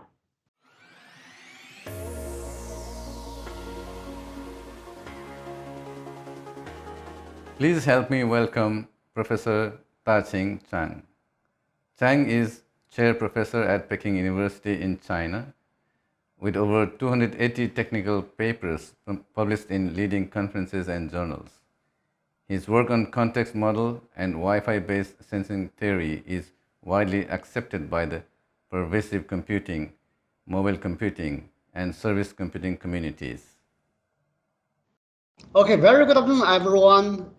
Today, actually, it's a great pleasure to share our recent work on integrated sensing and communication for 6G wireless network. So the outline of my talk today includes the following 5 parts. First, I will introduce what is the 5G and 6G wireless network, and then we'll talk about the integrated sensing and communication in 6G. Then I will present some technical challenges in 6G ISAC research, followed by some of our recent development with Wi-Fi, 4G, 5G signals. And in the end, I will give the conclusion. So as we all know, in the past 40 years, the wireless cellular network has evolved from the first generation to 5th generation. Actually, in the 1980s, actually the first generation cellular network used analog technology, and then gradually evolved to second generation, which began to use digital technology, and gradually moved to 3G, 4G, and 5G. Right now, with higher transmission rate and a lower latency. So as we know, the fifth generation, right now we are in the era of fifth generation wireless network. And the 5G features three main characteristics. First, actually eMBB mainly for extreme data rates and massive data transfer, which can enable a lot of applications ranging from media delivery to online gaming. And the second characteristic is MTC for connectivity to countless network enabled devices. Basically, it could connect to a large number of IoT devices, then including actuators, sensors, trackers, and wearable devices. And the third characteristic is the URLLC for ultra reliable low latency communication, which could enable high reliability, ultra low latency, and high availability for different kind of applications ranging from augmented reality, mobile robots, motion control, remote control, and so on. So we could see that those powerful features of a 5th generation cellular network enable a lot of potential applications. But even though the 5th generation network, wireless network is very powerful, but it still cannot meet the requirements for the next generation, which is the 6G wireless network, including location accuracy and the sensing requirement, because in the next generation, 6G generation wireless network, we are expecting to have more accurate localization accuracy and higher data rate, higher reliability, and lower latency, as shown in this figure. So because the 5G wireless network cannot offer all those capabilities, so that's why we need to develop new technologies to enable the 6G wireless network. Actually, in this regard, there are three possible potential aspects we could enhance the existing 5G wireless network, so-called the beyond 5G or 6G, actually including these three parts. First, we expect enhanced or more powerful communication performance. Basically, it's a plus on top of this current 5G three characteristics. On top of this, we also expect to have integrated sensing and communication, which is called ESAC, and also the AI intelligence to enable more intelligent data transfer as well as sensing. So now I will talk about what is integrated sensing and communication in 6G wireless network. So integrated sensing and communications refer to the design paradigm and enabling technologies that combine sensing and communication systems to utilize wireless resources efficiently for their mutual benefits. Actually, for ASIC, we could support two kinds of sensing paradigm. One is active sensing, which the users need to carry a device. So it's a kind of device-based sensing technology. With the mobile phones, we could localize every user's location and a certain kind of activities.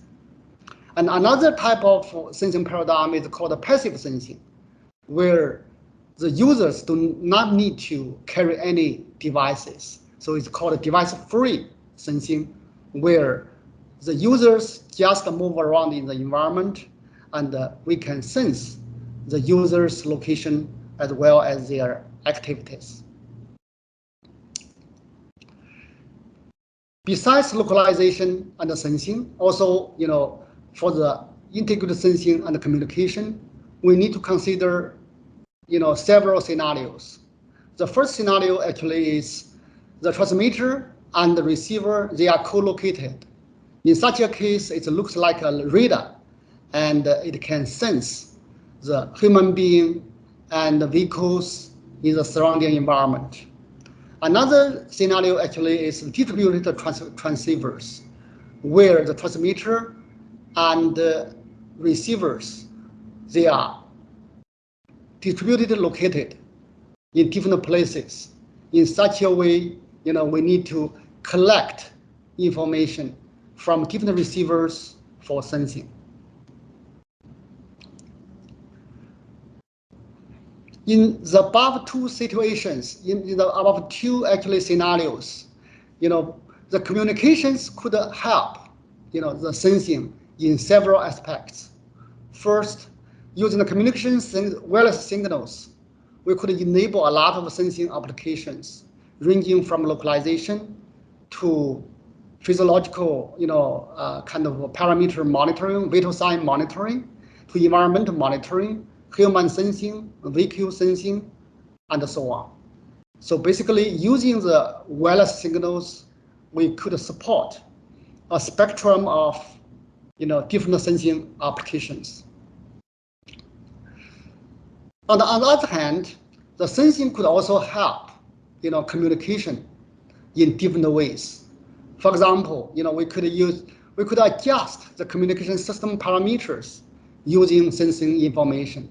For example, when the transmitter and the receiver is blocked by certain things, we could see, we could estimate, we could sense basically there's obstacle between transmitter and the receiver, and we could use different technologies. For example, use the intelligent surface to reflect signals to the receiver. And in such a way, we could still, keep the very good performance of, wireless communication.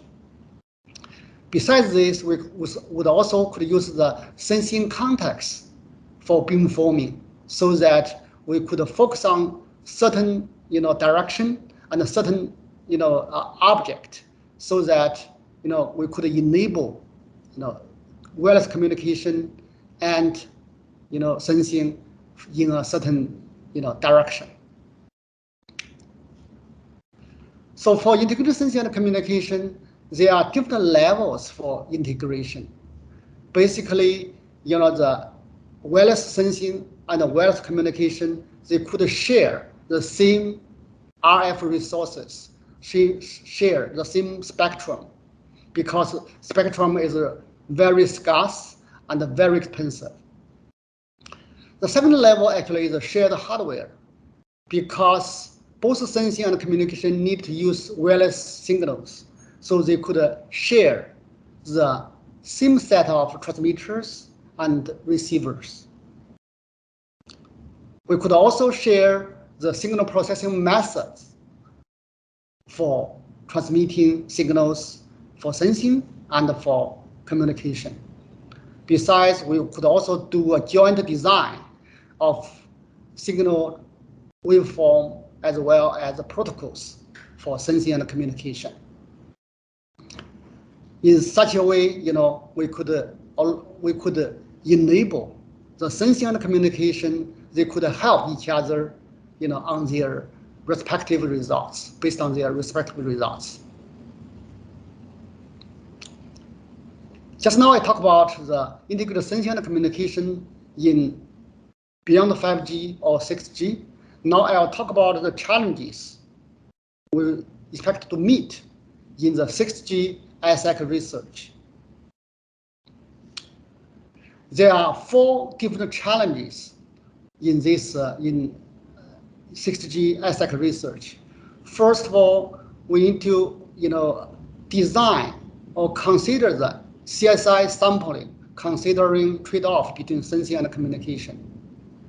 Because when we do the sensing, sometimes we cannot enable very powerful communication. The vice versa. Sometimes when we do the communication, we cannot support very reliable or very accurate kind of sensing. So due to the requirement of persistent sensing and the nature of random communications, the CSI estimation rate needs to be studied. And right now in 5G wireless network, the CSI sampling rate depends on the density of reference signals. But for the 6G wireless network, we need to think how can we design these reference signals, how can we design the pilot signals, and so on. The second challenge actually is the unsynchronized transceivers and signals, because in the 6G, 5G wireless network, the transmitters and the receivers, they are not co-located. In such a way, the transmitting and receiving devices will use their own hardware clock for timing and carrier generation. In such a way, the unsynchronized transceivers will generate random phase offset and signal distortion, which would affect sensing or communication. The third challenge actually is the waveform design for sensing and communication. And nowadays, we are mainly using OFDM for wireless communication. But we usually use FMCW for radar sensing. And if we want to combine sensing and communication in the 6G neural network, wireless network, we need to consider what kind of waveform are best for both sensing and communication. And there are several possible candidates. Either we could use OFDM or OTFS or MCW, or design a new kind of wireless waveform for 6G ASIC research. The fourth challenge actually distributed and networked sensing, because in the future, we have a bunch of transmitters, we have millions of, receivers, and because the transmitter and the receiver, they are in different locations, how can we effectively, combine all the sensing information in the receiver side and the transmitter side in the network, so that we could maximize the sensing and the communication performance. Just now I talked about the 4 different challenges in next generation ASIC research, and now I'll also present some of our results in wireless sensing using Wi-Fi, 4G, 5G signals. As we are moving from 5G to 6G, also the Wi-Fi standard is also evolving. And recently, there's a new standard called IEEE 802.11bf, which was started in September 2020. And the end of last year, 2021, the specification development started. And this new Wi-Fi sensing standard is expected to be completed by 2024. And in this standard, both Wi-Fi communication and the Wi-Fi sensing capabilities are considered. The use cases include smart home, gesture recognition, presence detection, location, localization, gaming control, sneeze sensing, and so on. Why Wi-Fi or 4G, 5G based human sensing is so attractive? Because we all know that the Wi-Fi, 4G, 5G signals, they are everywhere. They are very ubiquitous because they are leveraging the existing infrastructure, the wireless routers, the wireless cell towers, wireless receivers, mobile phones, notebooks, and so on. And so the Wi-Fi or 4G, 5G based wireless sensing is very low cost. And there's no need to wear anything on human body. So it's a kind of no intrusive device-free solution. And compared with the cameras, there's less privacy concern. So that's why Wi-Fi or 4G, 5G based human sensing is very, very appealing. So that's why people begin to propose in the 6G also those kind of sensing capabilities could be incorporated in the 6G wireless network.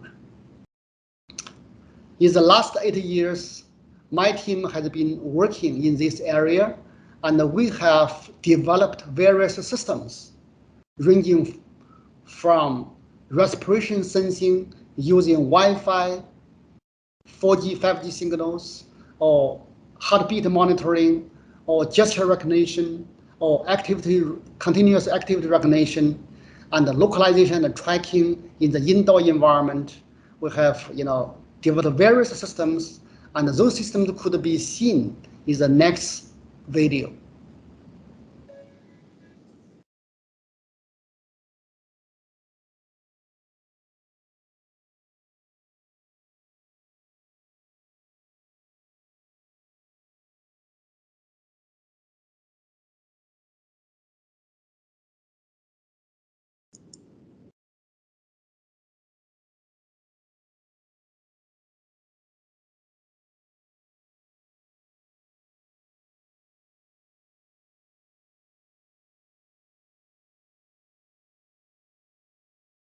The first system, actually, we are using the Wi-Fi signals in our home to monitor the person's heartbeat and respiration rate.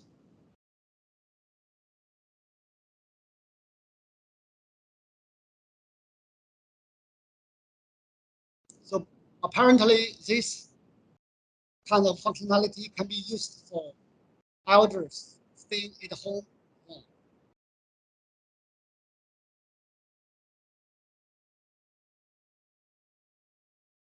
So we could support more than one people's respiration monitor.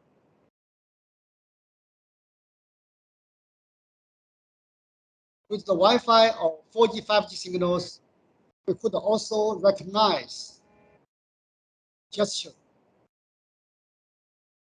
We let a person, to write in the air, we could recognize gestures and numbers very accurately.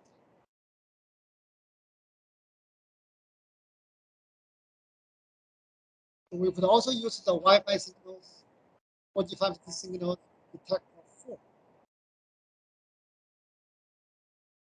This is also very critical for elder care.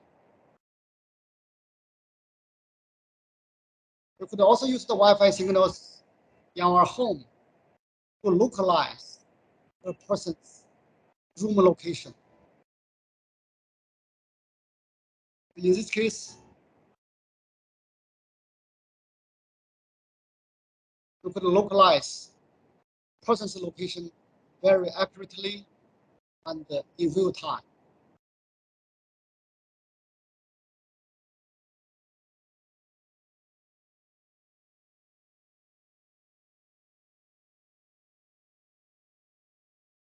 We could also do intrusion detection and detect a person's presence as soon as the person enters the room. We could also monitor a person's continuous activity. For sake of time, I will stop here.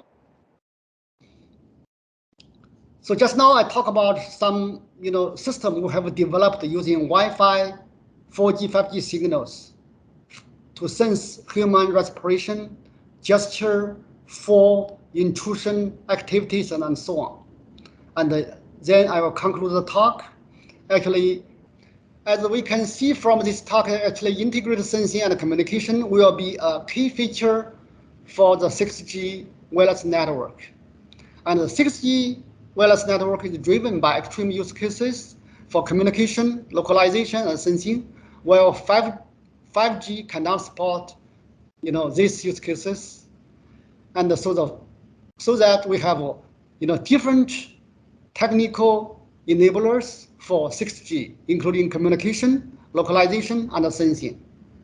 And the initial research and the prototyping results for ASIC are quite encouraging, but there are still many challenges and research opportunities for ASIC ahead. Thank you very much. Thank you for your attention.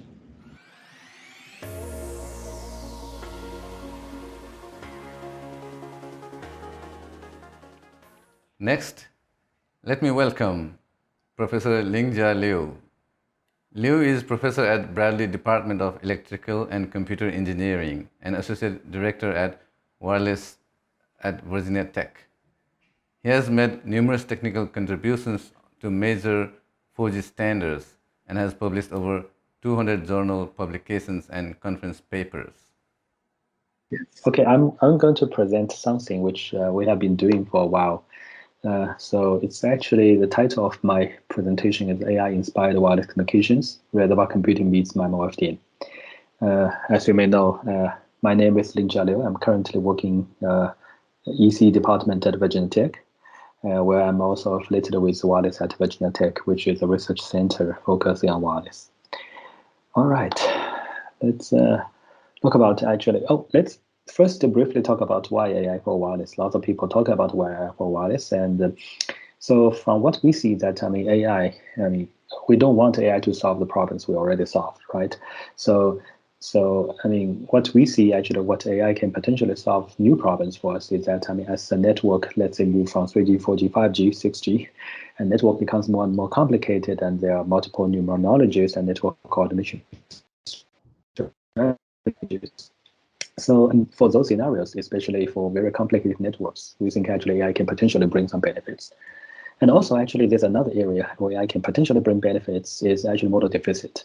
As we know that traditional communication system using a lot of models, right? The first thing that we model the communication system using equation, and then based on that model, then we can do a lot of good things with those models. But there are areas, right, where the model was not available, or even actually is not, let's say, far from being perfect. For example, nonlinear devices.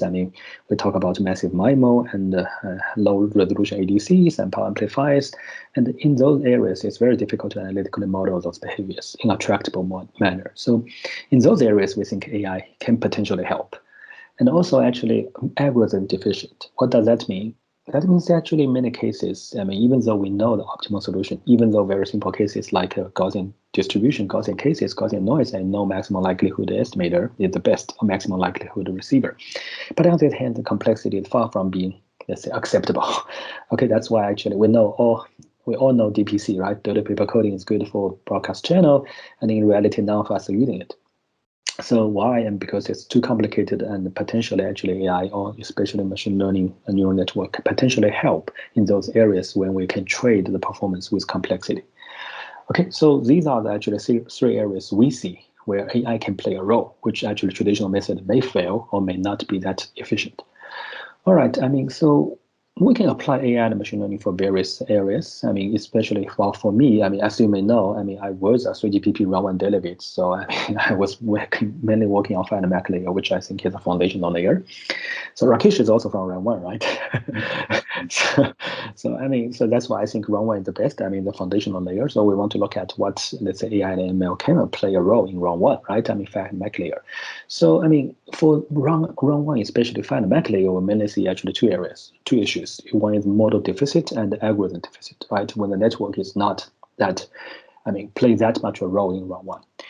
And if you look at various important use cases, we see actually we can use AI and machine learning for channel estimation and prediction, where we apply supervised learning, or we can use actually AI for receive processing, for example, symbol detection, right? Detect what is a symbol transmitted.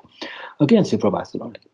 And channel decoding, supervised learning, or we can apply actually machine learning for spatial access, where reinforcement learning now comes to play. I mean, you can think about ACNEC and all those things can serve as a kind of reward, right? I mean, to reinforce the process. And today, our talk will mainly focus on receive processing, even though all those other aspects our group has been actually touched from various aspects. Today, we are going to focus on receive processing, which is symbol detection, and from a supervised learning perspective. So, all right, before we talk about, so previously we talked about AI can help us solve the problem, right? I mean, now before we really go deep dive into it, so we really need to realize actually AI is not a solution for all, right? It has issues. So what are the issues? I mean, it's not actually one thing fit for all. So there are training issues. So what we see is that we think system overhead and availability of training data are two key issues related to training AI models for cellular networks. Why I'm saying this is because, I mean, machine learning has been traditionally used for computer vision networks. Where in those networks, it's very interesting because they are going to train the neural network with thousands of pictures, and then they feed the neural network with, let's say, 1 or 2 pictures. Let the neural network tell you whether this is a cat or dog. On the other hand, for communication, it's completely opposite. So what you are going to do is that you are going to train the neural network with a few pictures, right? And then the same thousands of pictures, let it tell you 0 or 1, right? I mean, if you recall, I guess many of the attendants are kind of round 1 or actually 3GPP delegates. I mean, if you recall, from LTE to LTE Advanced, release 8, release 9 to release 10, the first thing we do is that we cut the reference signal, right? We cut the CIS to CSIS and DMIS. Why? Because we overhead. And so, I mean, training is actually non-information at receiver side, which is treated as overhead, right? The communication, the whole purpose of communication is sending things which which is online to receiver. So that is a big issue. So how to make AI work with very limited training? That is a big issue. And also there's lack of bounding performance and a lack of explainability. All those are kind of general for most applications. And another thing, that uncertainty in generalization, meaning actually you want the training and the testing have the same feature. Because if the training feature and testing feature are completely different, then, well, it won't work, right? And unfortunately, especially for cellular net, what happened is that not only the environment is changing, it's actually out of picture, it's not that. And because actually transmission mode interference, right? I mean, think about how many transmission modes we have, how many layers we have. I mean, right? I mean, rank adaptation, link adaptation, it's actually dynamic. So if you want to do completely offline training and then, hope it will work on online with all those modes and link and the rank adaptation, probably it's not going to fly. So, I mean, this is something probably we're going to discuss out later, but uncertainty in generalization is very important.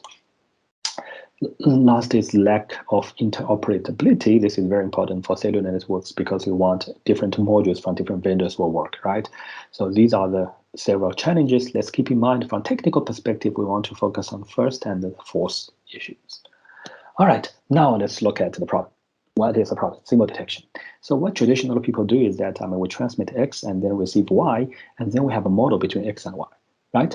And then from what is known signal, which is actually, let's say, pilot, which is known to the transmitter and receiver, and from actually receiving Y corresponding to that X, we can actually try to estimate channel, first trying to estimate H, and then do the symbol detection. What does that mean? We're going to see it more clearly in this particular slides. So if you assume everything is ideal, MIMO FDM system, the input-output relationship is Yi equals to Hi plus Ni, right? H tilde, Y tilde. Those are related to pilots. So you first do channel estimation. Basically, you're trying to estimate H based on what you have, X tilde and Y tilde. X tilde is your transmitted pilot, and the Y tilde is corresponding received signal. And then you can, various methods, you can do D square, MMSE, those methods, to try to estimate H hat. And once you have H hat, then you look at those data symbols, right? And then based on H hat and then the Yi, which corresponding to receive signal for the data symbol, then you're trying to extract what is X hat, right? This is actually the traditional way of doing things. Two-step approach, channel estimation, symbol detection, right? And what if the world is not ideal? So we make it ideal, right? We're trying to assume it's ideal. And if the world is not ideal, then we have different methods to make it ideal. For example, DPD, right?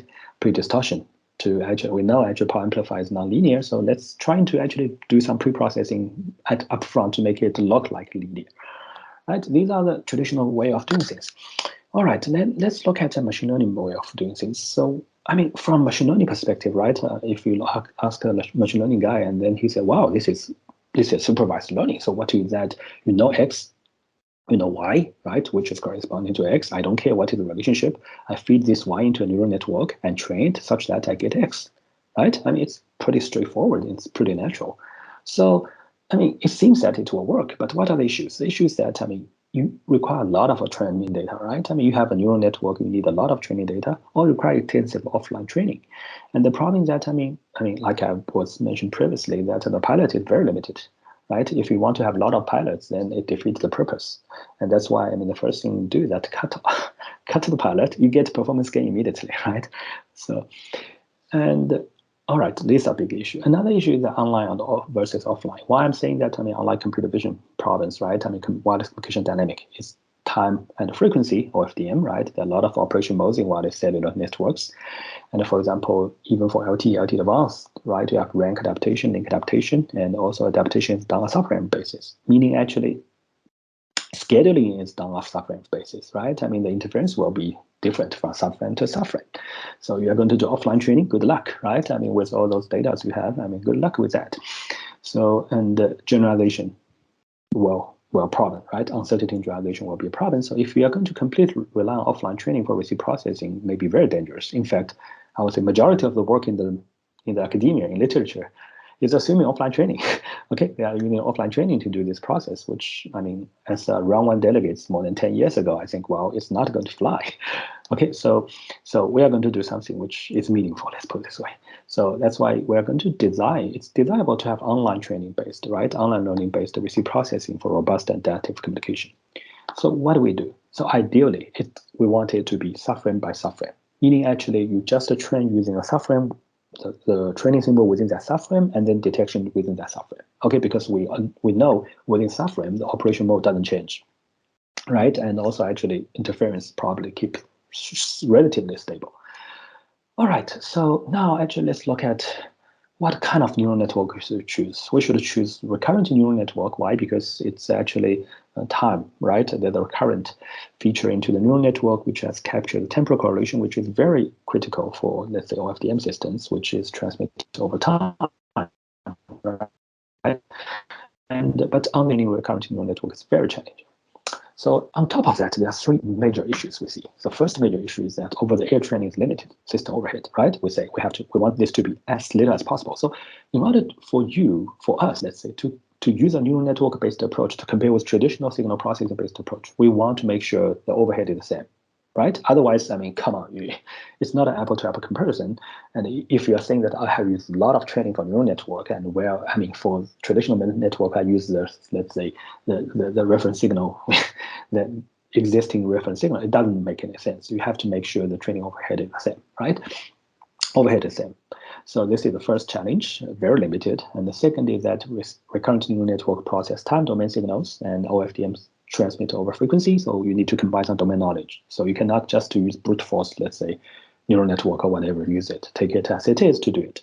So we probably need to do some combined domain knowledge to make it efficient. The third is that while this environment is changing dynamic over time and frequency, the neural network model needs to be sophisticated enough to capture that variation. But on the other hand, it actually contradicts with challenge one. Basically, challenge one is saying that, I mean, training is limited. If you have a very complicated neural network, you are going to have overfitting for sure, right? So these two challenges are clearly competing with each other. So what are the solutions? So our solution, so these are actually just simple. I mean, I think for vivo actually experts, this is pretty much too easy, right? These are just to showcase actually over-the-air training overhead is relatively simple, relatively small.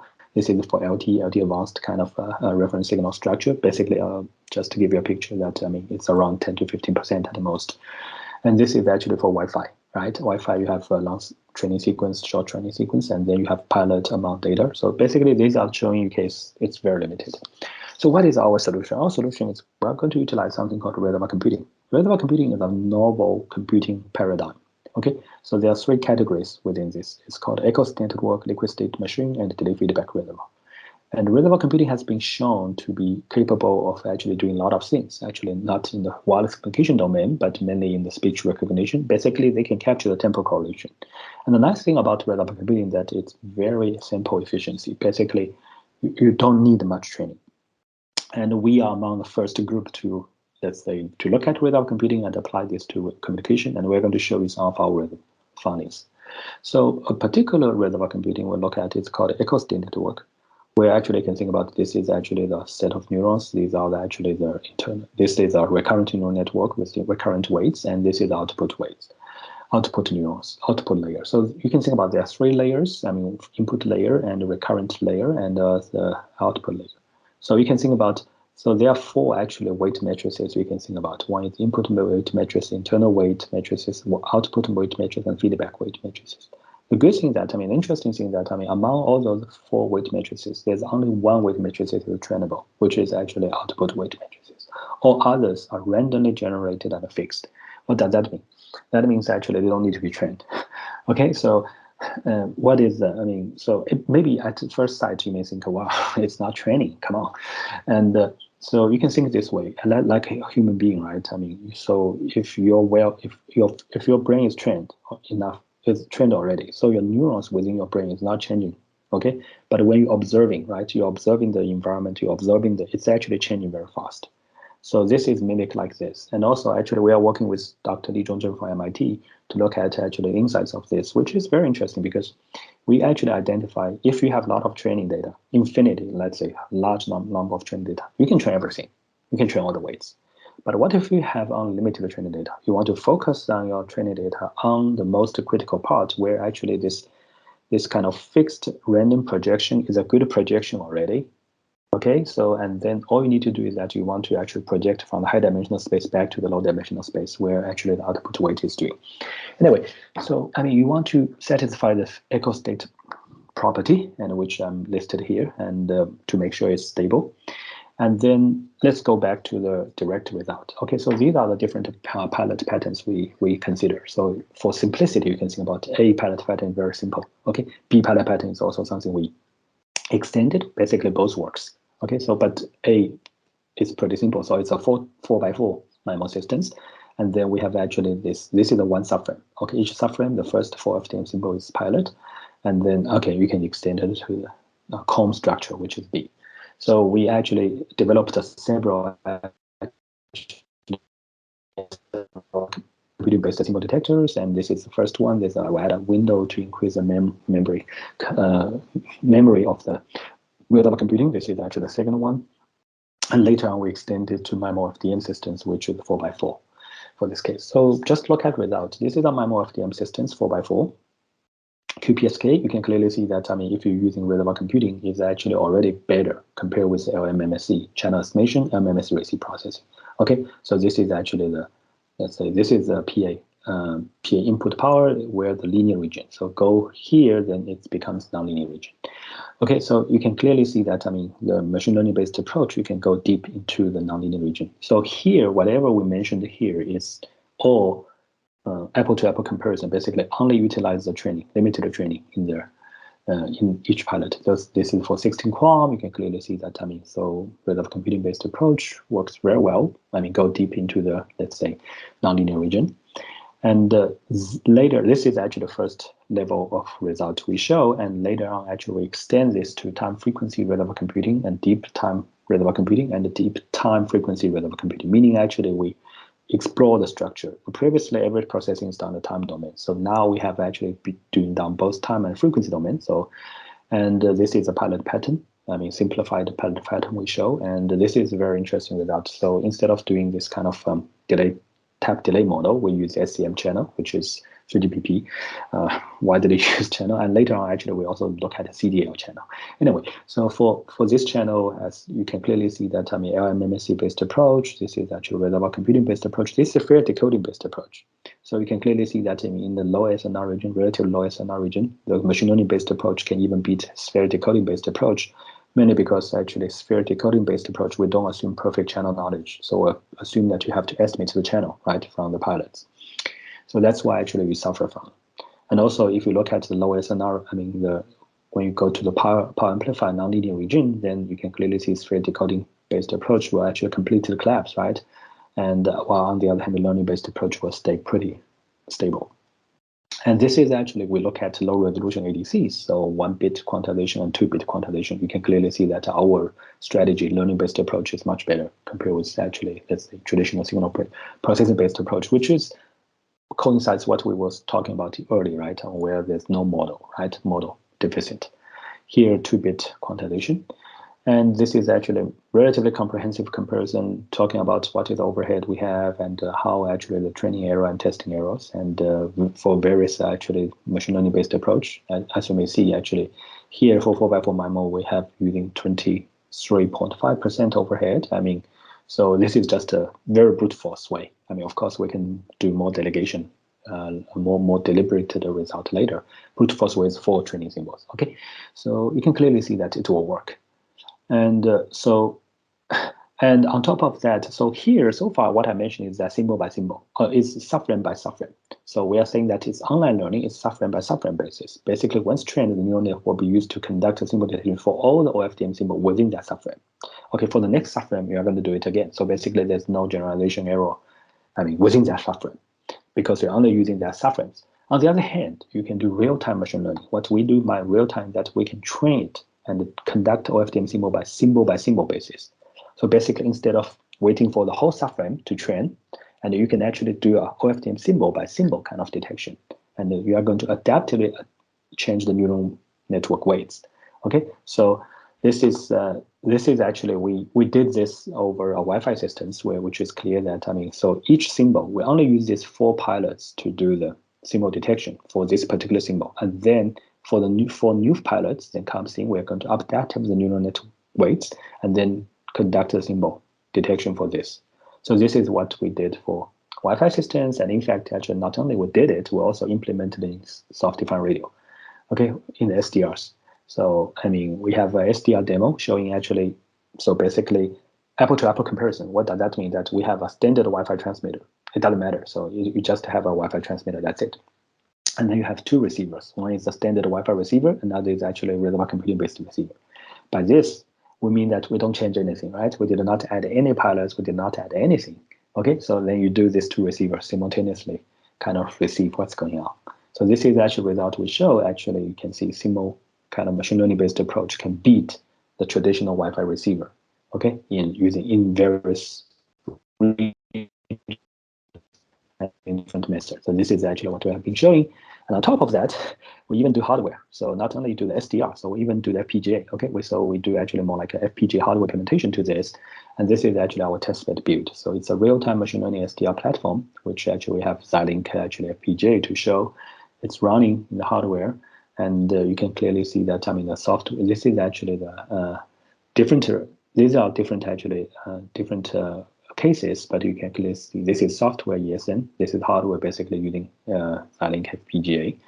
And I think it's 11-bit quantization, but I can dig out more. So basically, you can see that, we can kind of trade off performance. Performance is a little bit worse if you're using hardware because of the fixed point, right? But on the other hand, the energy efficiency is much better.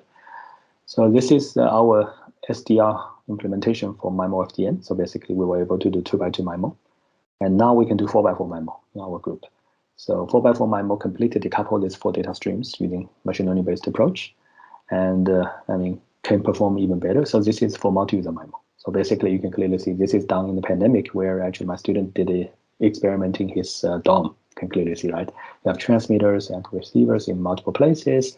And then using actually reservoir computing based approach or machine learning based approach, you can do actually multi-user. All right, I think that's pretty much it. Let me conclude my talk. Reservoir computing is introduced for MIMO FDM systems, and instead of conducting channel estimation and symbol detection, and the reservoir computing and machine learning approach allow us to do the conduct symbol detection directly. And we were able to conduct some kind of complexity analysis showing that by doing this, you actually reduce the complexity significantly. And also some interesting observations that reservoir computing can achieve better performance than MUS-based receiver. And the reservoir computing symbol detection achieve better energy efficiency. Okay, so combining neural network and learning approach for telecommunication, I think is promising, and a lot of opportunities ahead if we are going to apply it to relevant problems in a smart way. So I think the keywords is very relevant and smart, right? All right, that's pretty much it. And thank you.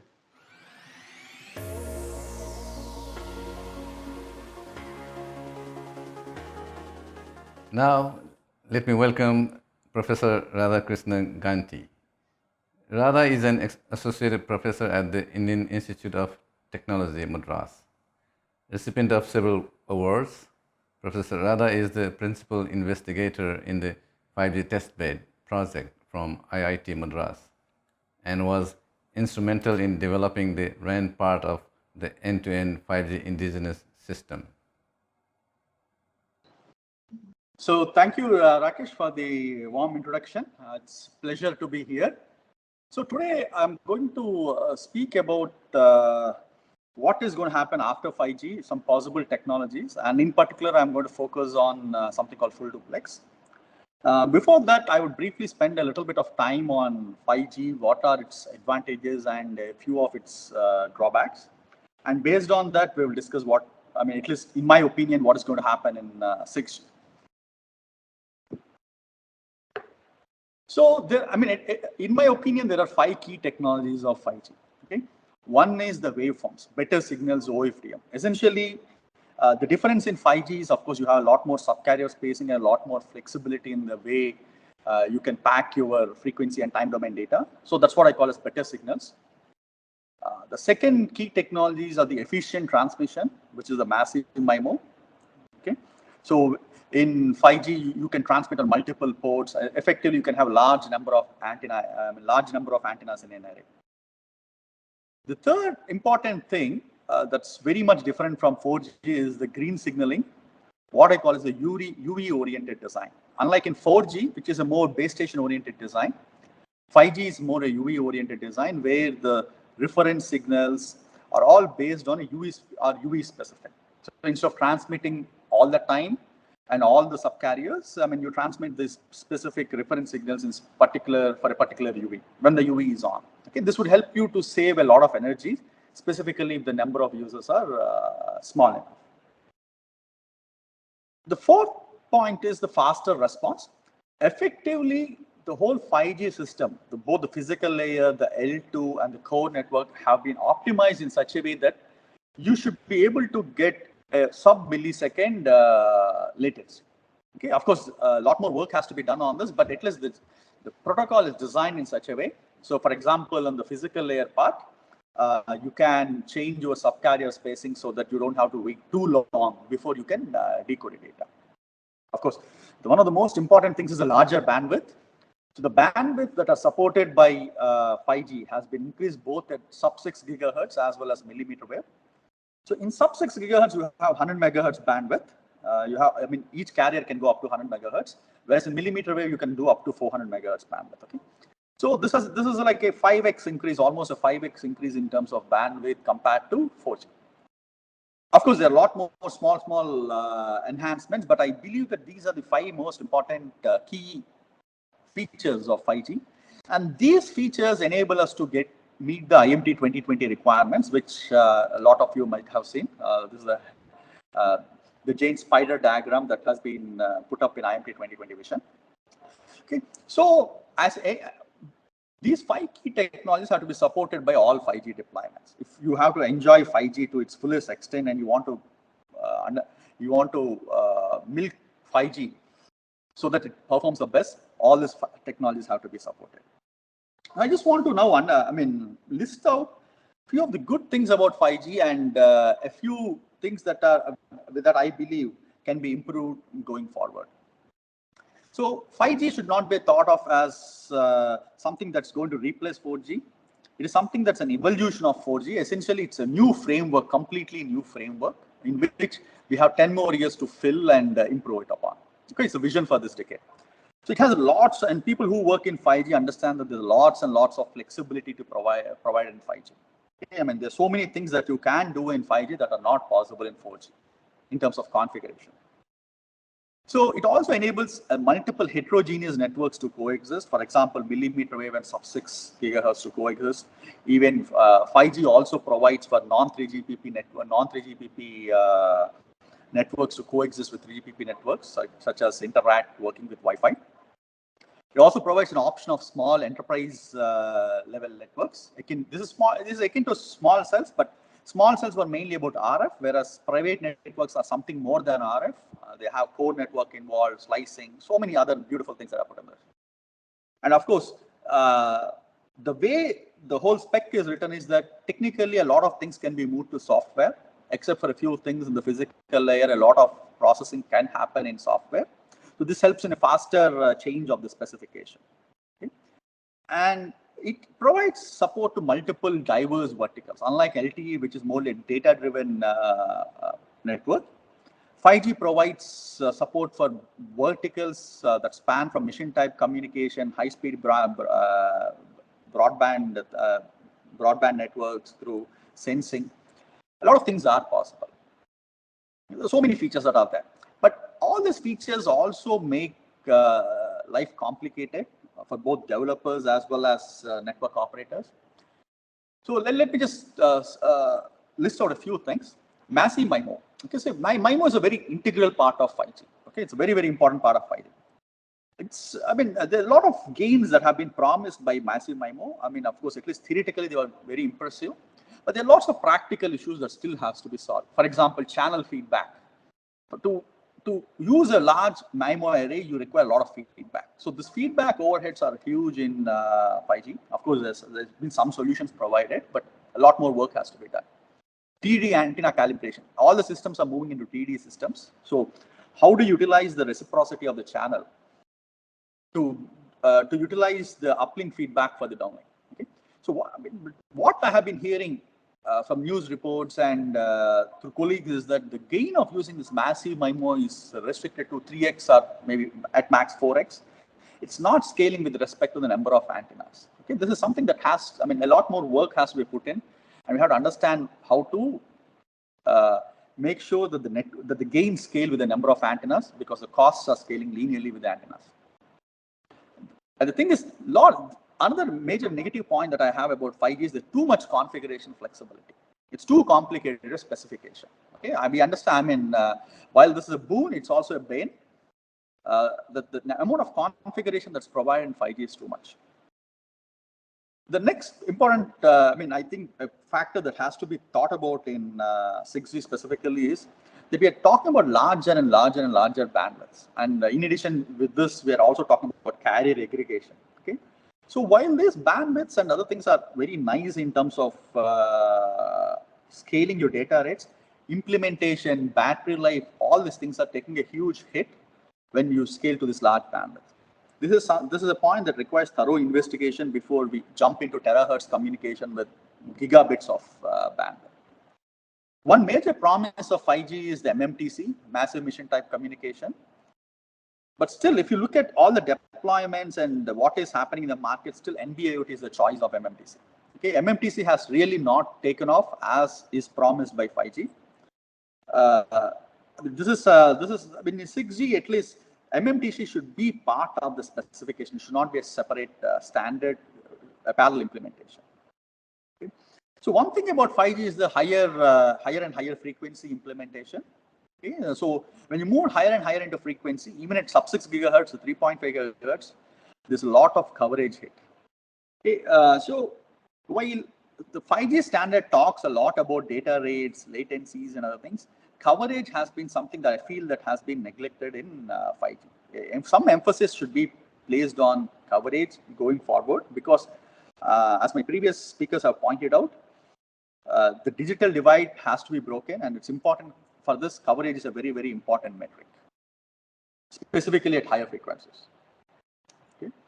So with this, I want to look at some technologies that people are talking about for 6G. Okay, nothing is fixed in 6G as of now. It's all at this point my own thoughts and what I read in the literature. So what is being touted as potential candidates for 6G are very large MIMO configurations. You're talking about 1024 antenna panels. Okay, you're talking about intelligent reflective surfaces. Essentially, it's things which change your channel. Talking about full duplex communication, essentially, this is something I'm going to talk a little bit more later in the next few slides. very high frequency communications. So in 5G, you have moved to millimeter wave, which is about 26 gigahertz to 40 gigahertz. Now in 6G, people are looking at 100 plus gigahertz to terahertz range communication. Also looking at free space optics to be part of 6G. Quantum security is a lot of work is being done in quantum security to be integrated in the upcoming next generation standards. AI-based communication is something that's very, very interesting. It's going to change the way we are going to look at how we design our pilots, how we do our channel estimation. Already there's a lot of study work that's going on in 3GPP on this AI-based communication. I think that this is going to happen in a 6G, given the amount of AI work that's happening across the world. And the convergence of satellite and cellular communication, again, this is already that's happening. We don't have to wait for 6G. In 5G plus itself, it's happening. But in 6G, I think it's going to be ubiquitous. Okay? So why are we talking about all these technologies? So some of the use cases are tactile internet. Essentially, you want to feel, you want to smell, you want to do all those things of your physical sensors should be active on internet. So that is what people are aiming for in the next generation technologies. Holographic communication is essentially 3D rendering of people, 3D rendering of objects on through the networks. AI connected AI societies, all connected AI societies. Effectively, you want everything to be connected. All the gadgets, human beings, machines, all of them seamlessly interoperating with each other and exchanging data and making our life better. At least this is a dream. But these are all the use cases that people are talking for 6G. Automated transportation, of course, this is something that's happening, and human-machine interactions. Okay? So the use cases are also going to get refined as time progresses, as well as the technologies are also going to become mature, and we'll know in a few more years what are the things that are going to make it to 6G. But for now, a lot of work has started in all these areas, and so what is actually going to decide what is going to go into 6G? One is the level of maturity for the technology. Okay? So this is something that's evident through millimeter wave networks. So in 5G, a lot of work has been done in for millimeter wave, but even then there are lots of engineering issues that are still unresolved. For example, uplink transmit power on the cell phone for a millimeter wave system is still a big challenge. Okay? So in terms of nodes, in terms of process technology, in terms of the availability of chips, we have to understand what is the maturity of that particular technology. Okay? And the other important feature is the cost. Okay? Finally, as one of the earlier speakers pointed out, cost is a very important factor in driving all these technologies. Okay? If it's too expensive, it's never going to, it's not going to be widely adopted. Okay? It's going to be adopted only in few pockets. So the maturity of the technology and the cost are interrelated, but this is something that has to be taken into account before we standardize anything. Okay, of course, volume reduces the cost, but other than that, the process and the technology also plays a very critical role. And finally, we should also try to have a real use of the technology. We can't just introduce technologies at higher frequency bands just because they are there. Okay. So we should have good use cases, something that are more concrete and related to the real world. Okay, maybe of course we can dream a little bit, but we should be grounded to reality. Okay? One thing we should keep in mind that going forward in a cell phone, 5G, this 6G, all this communication is just one small IC of a plethora of ICs and technologies that go into a cell phone. Okay, so you should understand that people are paying for a lot more in cell phone than just for communication. Okay, with that in mind, we should understand, we should focus on what technologies can become part of 6G, and based on, we should also look at what are the shortcomings of 5G and use those lessons to drive our 6G. So with this, I want to talk about a specific technology, full duplex. Okay, at least my personal belief is that this is an idea, this is a technology that people have been working almost on the last 7 to 8 years. It's an idea whose time has come. Okay, I'll tell you what are the restrictions as we go forward, but it's already being talked in 3GPP. Some work is happening in 3GPP on this full duplex idea. So what exactly is full duplex? So current wireless devices are inherently half duplex. Okay, so if you think about cellular system, you have both uplink and downlink. So the both uplink and downlink happen either in different frequency or in different time. Okay, you don't generally notice this because things happen so fast, but they are separated either in time or frequency. Okay, so they are inherently half duplex. What exactly we mean by full duplex is both uplink and downlink, or transmission and reception, should happen simultaneously in the same frequency band. What is the gain because of this? You can immediately see that the amount of resources that you have just double. Okay, so given the amount of spectrum scarcity that you're talking about in the lower bands, good range bands, you can see that if you can able to achieve this kind of full duplex node, then you can immediately double your throughputs and you are effectively using your spectrum twice as efficient as before. The question is, if it's such a simple idea, why is it so difficult? Why haven't people implemented this till now? Okay. At least from the wireless perspective, this is because of something called self-interference.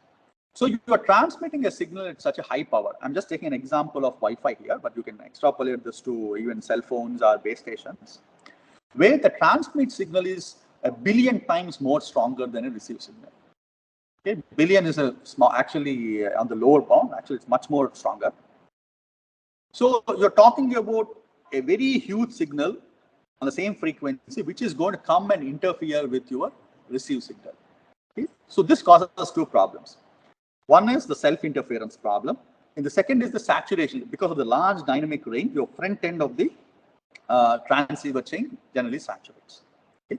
If you are able to solve this problem in a reasonable manner with a low cost and reasonable technology, then you should be able to realize this full duplex. Okay? So just to give an idea of what is the numbers that you're talking about, I gave you an example of Wi-Fi here. So if you're building your transmitter and the receiver on the same IC or the same board, and you're transmitting at 20 dBm transmit power, you see that there's a lot of crosstalk between your transmitter and the receiver. Here, this crosstalk is indicated in this red at different power levels that hits your receiver chain. Okay, so when this happens, what happens is your entire receiver chain saturates. Once your receiver chain saturates, then there's no signal, there's nothing that you can be able to decode or transmit information. Okay, so you can immediately see that this is both a hardware problem as a software problem. I'll tell you about the software issues later, but at least you can see that there's significant amount of work that has to be done on the hardware so that you can realize a full duplex. But this is not it. This is what happens on your chip or on your board or in your device. But actually, there's something that happens on the outside also, that once you transmit and receive in the same frequency, same time, you would say your information goes and hits the neighboring reflectors and gets back into your receiver. Okay. While in the previous slide, whatever I have shown are deterministic in the sense that once you design everything is fixed, including the interference leakage. This is very random. You don't know where your reflectors are, depending on how you hold your phone or where your base station is placed. These reflectors change, and the self-interference, the delays and the attenuations change with the self-interference. Okay. So, how do you realize a full duplex node? What are the things that you require? Okay. So you require about 100 to 110 dB of self-interference cancellation. Okay, so a part of this has to be done in the analog domain. Just now I told you that if you don't do that, then your front end will completely be saturated and you'll not be able to do anything in the digital domain. Some things has to be done in the digital domain, about 35 to 50 dB, depending upon your use case. The most important thing is this should be robust enough to self-interference multipath. Okay, essentially this should operate in any environment you throw your device. You can't say that your cell phone or design, whatever you design, should take this into consideration. So just one mathematical slide. So if you think about this, what is your self-interference? If x of t is the RF signal that you are transmitting, there's a thing that is coming from PA. This x of t is going to come from different paths. It's going to get reflected from walls, buildings, anywhere, and come back to your receiver. Okay. So tau k, if tau k is the delay of each path k, you have x of t minus tau k is the received signal from the kth path. Ak is the gain of the path. So you get a summation of all these things. All these things get aggregated. So what is your goal? your goal is to remove this self-interference I of t. But the bad thing is, except for x of t, you do not know how many paths are there, what is the gain of each path, what is the delay of any of these paths. Okay? So this is where the challenge is. The challenge is that you don't know a lot of parameters in the self-interference. Okay? Somehow you have to recreate all the self-interference and completely eliminate that. Okay? So what is the basic idea in all this full duplex systems? The only idea is that you know that what you transmitted. Okay, here in this case, what you transmitted is x of t. Okay, so you know x of t is what is transmitted, but what you are getting is not x of t, but I of t. So the question is, how do you make your x of t? How do you use your x of t to replicate I of t and subtract it off? Okay, so that's one problem. A second problem is, in digital domain, you have x and you subtract x, you get 0. But in analog domain, you subtract two signals, you will never get 0. You will get a very, very, very smaller version of this, maybe 30 dB, 40 dB lower. Okay, so you have to solve these two problems, but your only tool is that you know x. Okay, so all the self-interference node cancellations use this fact that you know x and somehow try to eliminate your self-interference. So this is one thing. One thing is you should know your self-interference. The next thing is a lot of work has to be done in understanding the channel propagation models of your self-interference. Okay, unlike normal interference and normal channel models, self-interference happens because of echoes from your antennas itself. Okay, you see sub-nanosecond echoes, you see tens of nanoseconds of echoes and hundreds of nanoseconds of echoes. Okay, one is directly in your circuits, the other is close to ground reflections, and the third is far off echoes. So a lot of propagation model studies have to be taken up. Okay, we have done a few studies in our labs and we have published this work. But more studies have to be taken in a general settings to understand this self-interference clusters. Once you have an idea of these clusters, you can design much better algorithms for self-interference cancellation. What are the other issues? The other issues are that your PAs, the power amplifiers, your circuits are all non-ideal. Okay, I mean, if you take a typical transmit circuit or receive circuit, you have IQ imbalances, you have PA non-linearities, you have DC subcarrier problems. Okay, so with all these things put together, somehow you should replicate your I of t, the self-interference, and cancel it. Okay, so there's a lot of work that has been happened in the literature from in the last 5 years on how to model all these and somehow get to the 110 dB cancellation. Okay. So if you think about full duplex in 5G, if you look at 4G networks, in 4G, the TD structure, so in full duplex by definition is transmit, receive, same time, same frequency. If you look at 4G, in 4G, the number of TD structures are very limited. There are 7 TD structures that are possible. But in 5G, the number of the TD configuration flexibility is enormous. You can do so many things with that. Okay, so theoretically, at least you can enable TD, you can enable full duplex in 5G. Okay, theoretically it's possible. Of course, there's a lot of RAN 4 level studies that have to be taken. Okay, already 3GPP is slowly moving towards this. One is based on this integrated access and backhaul. There's the second study item on flexible TAD. So all these are precursors to having a complete full duplex solution, either in 5G, I mean, going in forward in the releases or in 6G. Okay. And initially, the thought process is that this full duplex will initially happen in the base station. Okay, because that's, that seems to provide more gain for the buck. Okay, and do you really want to combine full duplex with massive MIMO? I don't think that is necessary. Okay, I don't think we should combine all the technologies to make a mishmash of things which you cannot implement. I think full duplex is good to be implemented in sub-6 below 2.4 gigahertz or something where there's a lot of scarcity of spectrum. Okay, but the spectrum is good in the sense that it has a longer coverage. So if you're able to double the capacity in those areas, it will be good. You don't have to implement full duplex in millimeter wave or at 6 gigahertz or 5 gigahertz, there is enough spectrum. Okay, so what are the network implications of full duplex? I mean, so while you don't, to get an ideal full duplex node, you have to cancel all the self-interference, but to actually make the network better, you don't have to cancel the entire self-interference. For example, in massive MIMO kind of a solution where CSI feedback is a huge overhead, you can use the free full duplex channel to feedback your information. that would provide you huge network-wide gains. Okay, while it may not enable you full duplex, it can provide you gains in other ways that we have not imagined. Okay, it's just not about improving the throughput of your own node, but improving the throughput of the network can be done. Okay, but one thing you should understand is since you're transmitting and receiving at the same time, same frequency, there's much more interference and more chaotic.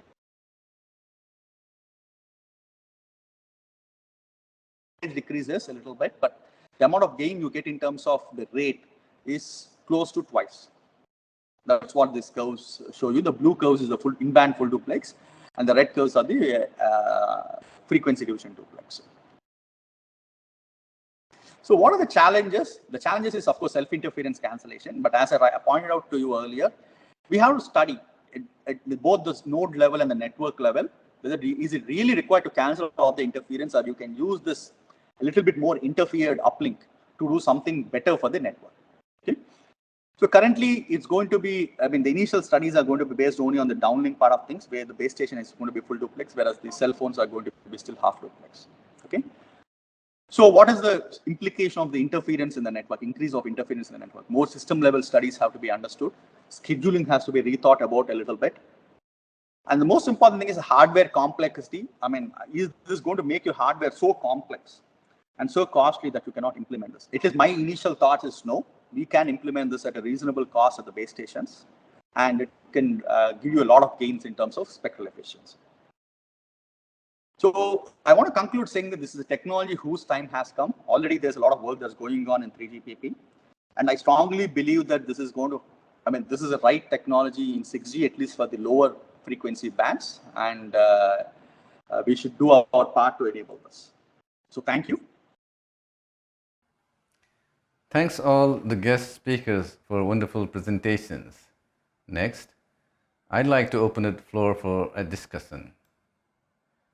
My first question for this panel is, in your view, what are the main shortcomings of the 5G systems that could be addressed by 6G?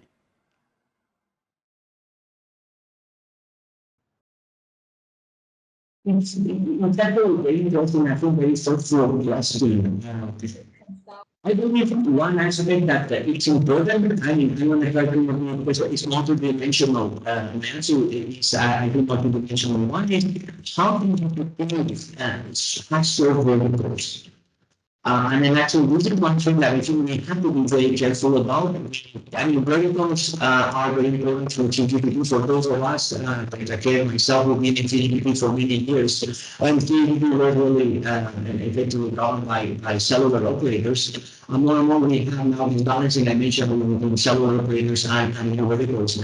But then the truth of the matter is that we don't really see so far a very big deployment base for 5G on any vertical. Maybe we are at the verge of finding a couple of them. I think, I mean, everybody knows what are the verticals that we have there. We have the industrial, satellite, broadcasters, automotive. I think we probably are very close to see some satellite deployments based on 5G, maybe automotive also based on 5G. But you have to understand that they play at their own, they go at their own cadence and their own pace. And I think this is something that probably there was a new team and we can do a better work serving them.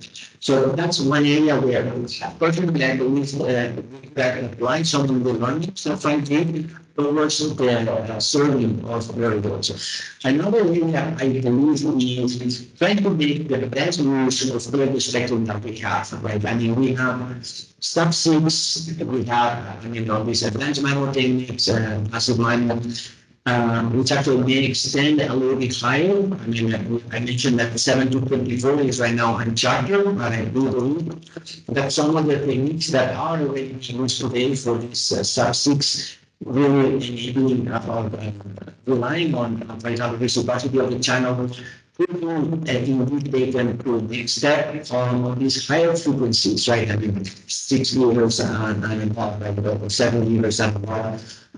That's another one. And then, talking about multi antenna technique, how meaningful is deployed in a way that is more ubiquitous. I mean, from the point of view of actually, I mentioned earlier the different types of nodes, network nodes, how can we make deployment a little more economically viable and attractive for operators. And then also how is the entire beam management being done, both at the network side as well as the terminal, so that actually the communication link becomes as resilient as the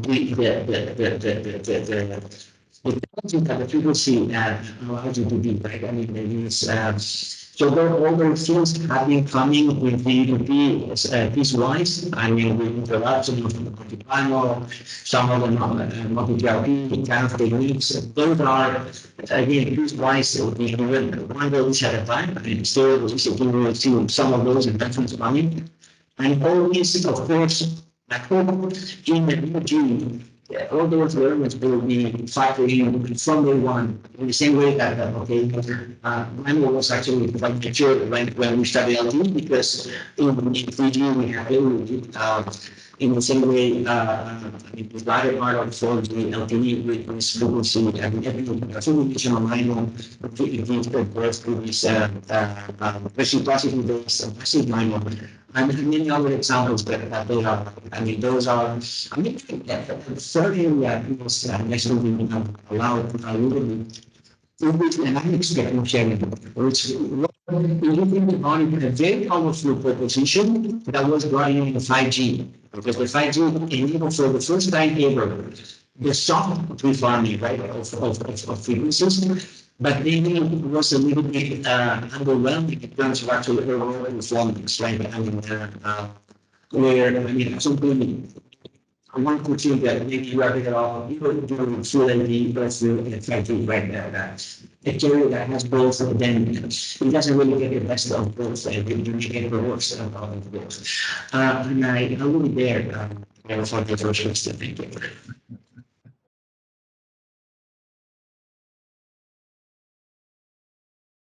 Yeah, actually,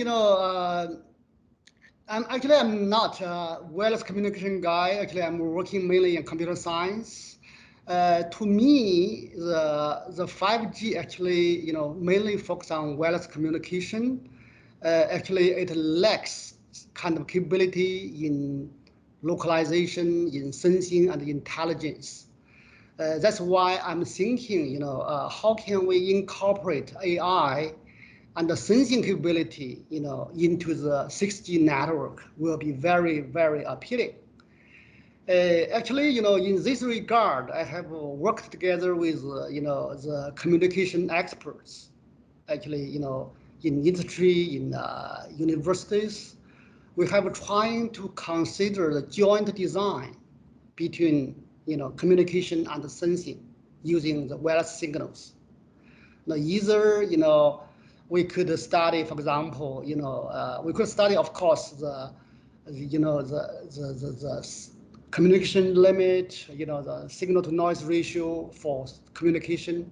But at the same time, we also could consider, the sensing, range, the sensing limit, the sensing, kind of signal to noise ratio, those kind of fundamental research issues, so that in the future, we could bring intelligence, bring context awareness to different use cases. For example, right now, many companies, they begin to apply 5G in factory, in industry, in smart home, in different settings, in different vertical, areas. And in these areas, we do not only need wireless communication capability, connectivity, the capability, but also, more kind of intelligence to enable a lot of new functionalities. I think that's why I think, sensing capability, imaging, localization, and the intelligence AI, could really, bring a lot of new things. Thank you. Yeah.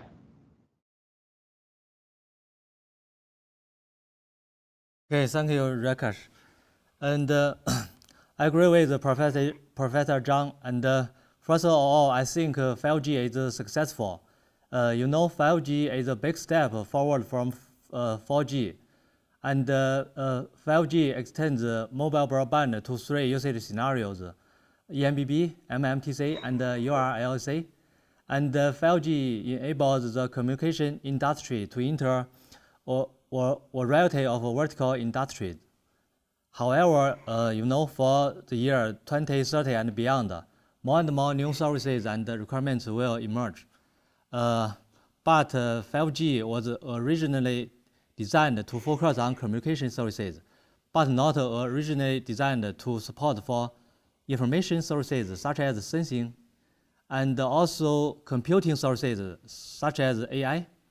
Even for communication services, 5G is originally designed to eMBB, and then after that, 5G is enhanced and tailored to support URLC and MMTC on the basis of eMBB.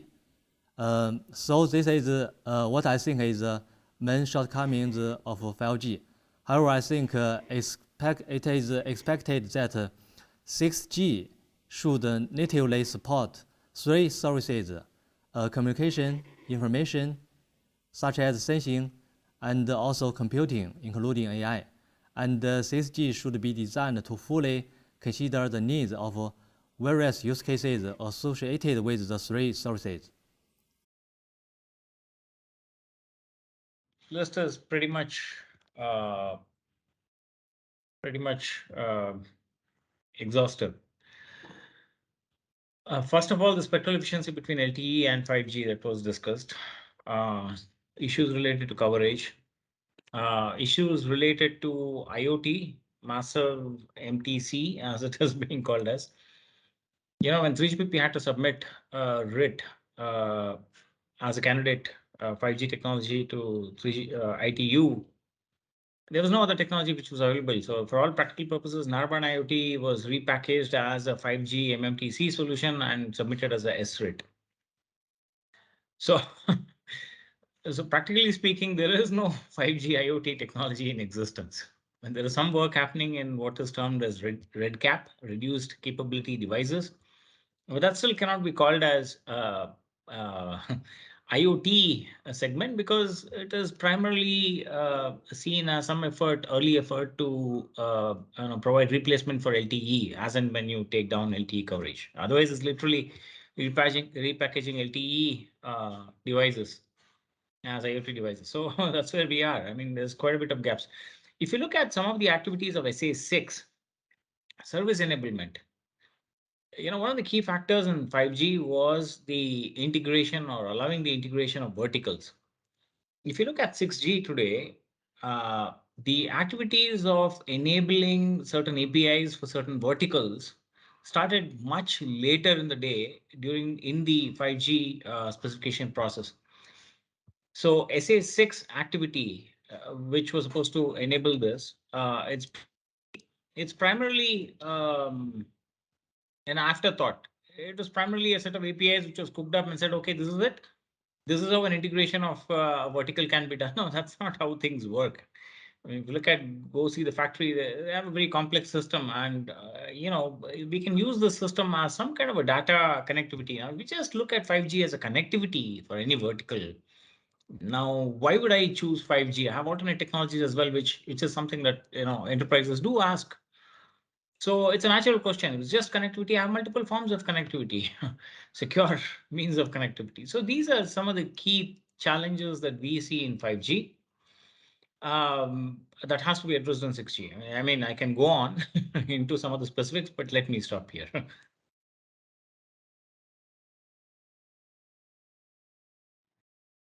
So, I mean, since my presentation today is about AI ML, right? I was thinking about, so the 5G and 6G. I think 6G, 5G, I think has some flavor of kind of adaptation and learning in that picture. But I think actually machine learning and AI can play a major role, a very important role in 6G, especially a lot of things which, let's say, adaptation and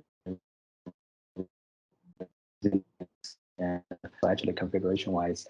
But on the other hand, how to apply it? There are challenges. We did actually see those challenges, and That's why if you look at the last sentences, really we want to, right, apply it in a smart way, relevant province. We don't want to reinvent the wheels. Yeah. But on the other hand, I think actually AI ML can be helpful, very helpful. Yeah.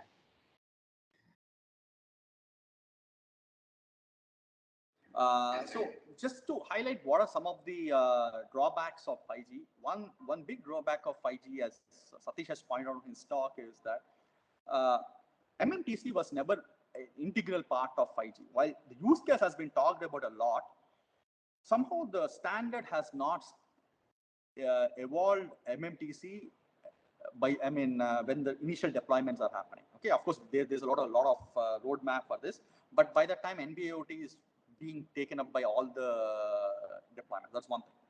And second thing is massive MIMO.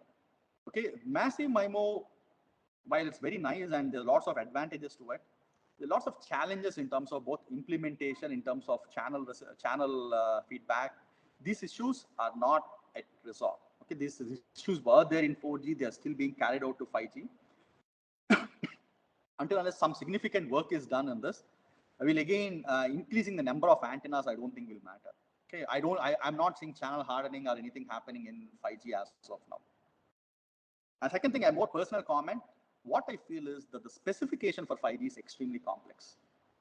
Okay, so going forward, if we want wide adaptability of 6G, okay, of 3GPP standards, the complexity of the entire spec has to go down. Okay, you don't require so many moving parts to build a very nice specification or very nice standard. Okay, too many things that happen in 3GPP which will never see the light of the day, but they make the specification extremely complex for both implementation, understanding, and interoperability.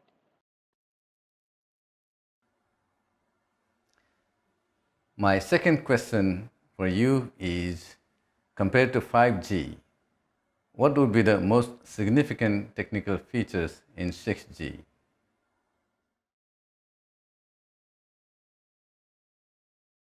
AI and ML is a project that I guess we work hard on. It's one of the very important sandbox for future people and for companies to realize how much early we need to face standardization, to specifications, right? I don't believe anybody has an answer, but we believe there is a value to create an interface from day one, with the understanding that there will be this possibility to enable AI/ML based implementations. Which so far, those are, most likely, pretty much every network vendor or terminal vendor may have its own ways to use this data analytics to improve their own algorithms, and then actually try to find ways to improve the user experience, which is the objective, or actually network energy savings for that matter. But it's an afterthought, right? I mean, the interface is fully aware. And then we are now trying to do the network interface, how the network interface could be augmented to enable this implementation of this AI ML type solutions.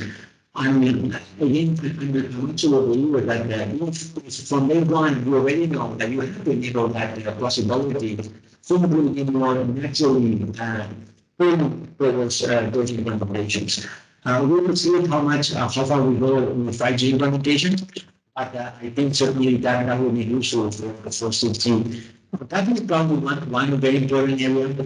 On the rest, I think it's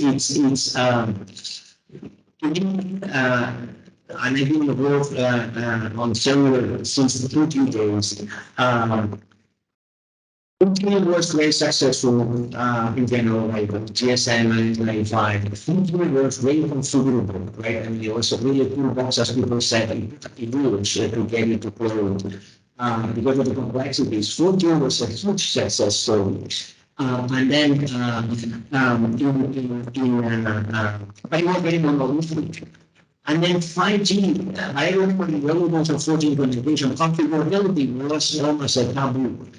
We did not make things configurable because it was adding complexity, adding testing, right? A lot of things that were not received from the 3D learnings desirable. I mean, I really felt that for 5G, there was a bit of a forgetting factor, and 4G and 5G, again, everything became configurable. One could argue that 5G has to be configurable because of the different very diverse use cases around that is spectrum.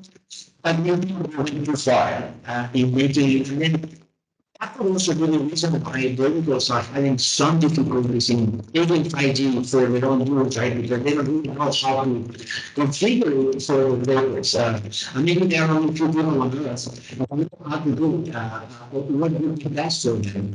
And these are where maybe in CG we could do a better job, right? Understanding that we're going to be overboard into configurability and then all the things that these brings later, whether it's testing or even implementation, makes the whole ecosystem confused and then actually not good for the end user. Yeah, so I'll leave it there. Okay, thank you. Yes, and I think the system functional framework of 6G shall be designed to fully and natively consider the needs of various use cases associated with the three services, including communication and sensing and also the computing. Based on the redesign of the system functional framework, the converged communication and the computation network can better provide computing and AI services. And additionally, the native AI network puts AI into action in the network to improve the network and air interface efficiency. And also the integrated sensing and communication, just said by Professor Zhang, can better provide sensing services. And besides, I think the introduction of the technologies such as the MIMO evolution, the RIS technology, and the very low power or zero power communication, and some new waveforms, for example, the delayed Doppler waveforms, and these technologies can be helpful to improve the energy efficiency and also the spectrum efficiency. And they can work together to better support the communication and sensing and also the computing services for the 6G. Okay.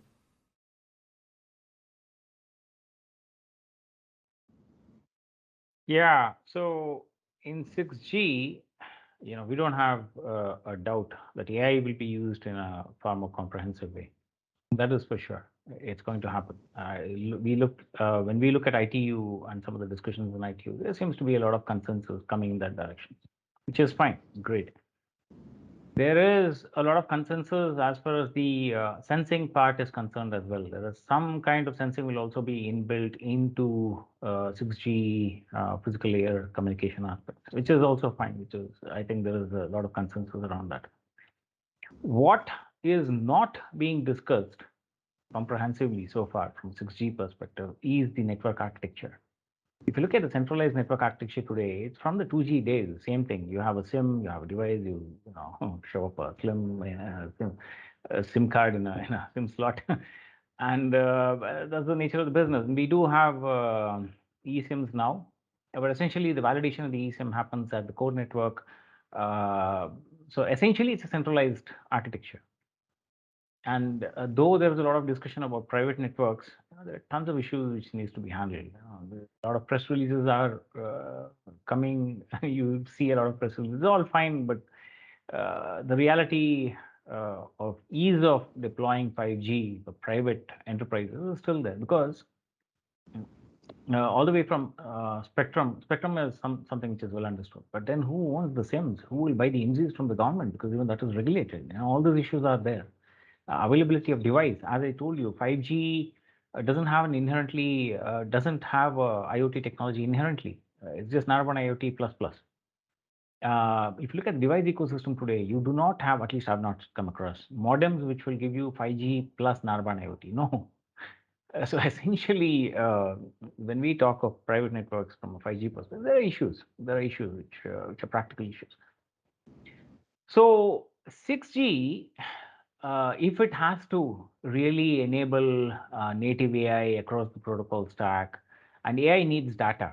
AI just cannot be just, you cannot just embed algorithms across the board. It needs data. It needs, if data has to be there, then data has to be centralized in different entities of the architecture which exists today. There is a core network, there's a RAN network. There's only data in the core network. There's not much of a data in RAN network, but obviously then we're talking of bringing data into the RAN network as well. All of these things will have to be accommodated. Coreless RAN is also something which is being discussed predominantly from an IT perspective. Architecture is the central entity. If you look at 6G, it has to be the central entity, which of course will also take into account sensing, which means there's a lot more activity to be done at the scheduling part, standardization to be done at the scheduling part. Your radio resource management is not as simple as such because now you have sensing. One should also have the architecture which takes data hierarchies into account, which naturally brings AI into the hierarchy. Thank you.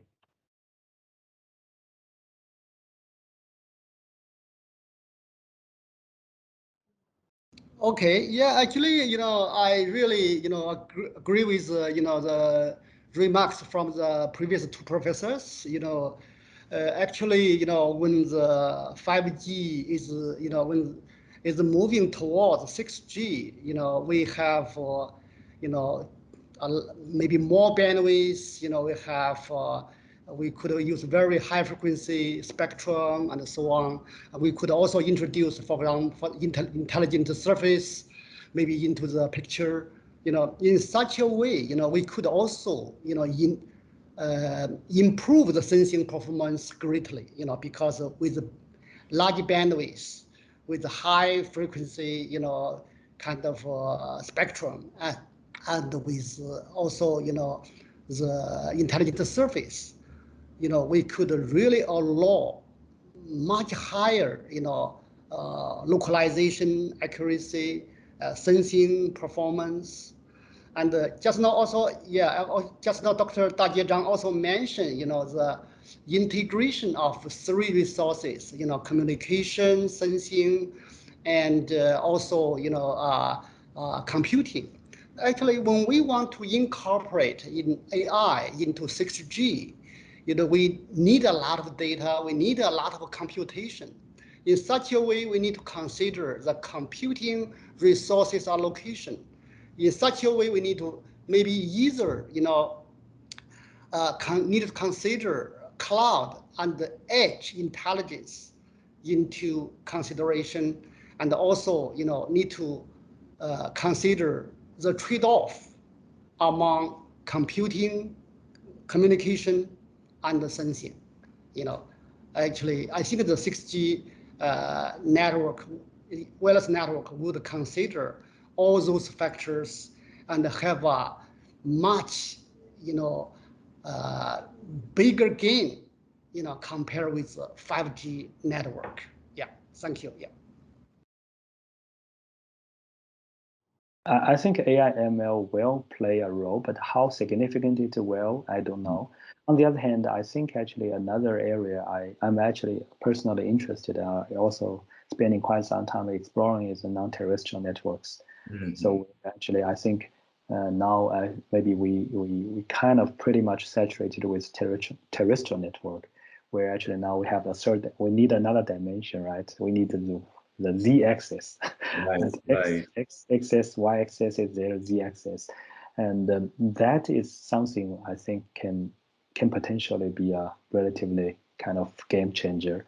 And on top of that, of course, AI ML, because the main issue about AI ML is that there are a lot of issues where non-terrestrial network, where actually traditional signal processing can still play a very important role, kind of model-based approach.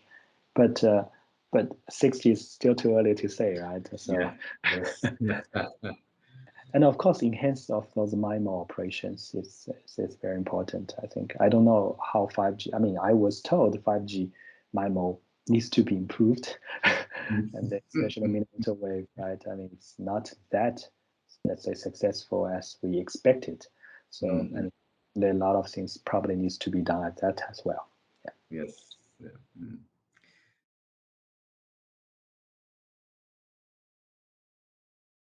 So for 6G, what I believe is AI is going to play a very critical role. And I hope that AI is also going to design the protocol. Okay, so this a lot of this overheads in terms of pilots and all these things will significantly reduce. I mean, I believe that AI is going to play a critical role. Of course, there's going to be huge data integration, sensors integration. Okay, sensing is going to become part of 6G. I mean, that's what at least it looks like. The third thing, at least I hope that happens, is that higher frequency band, specifically the millimeter wave frequency band, is going to get really utilized for 6G. Okay, terahertz. I mean, I have my doubts about terahertz being utilized for 6G in a realistic manner, but at least I feel that millimeter wave technology will become much more mature by that time, so that the sensing applications as well as high throughput data rates are going to actually become a reality in 6G. Thank you all. And with that, we will wrap up today's discussion. A huge thank you to all of our panelists for the insightful presentations, and to all of you watching this virtual event. We are grateful for your time and attention. Today's discussions were inspiring, and I'm looking forward to seeing what this 6G future holds. Have a great evening. Bye.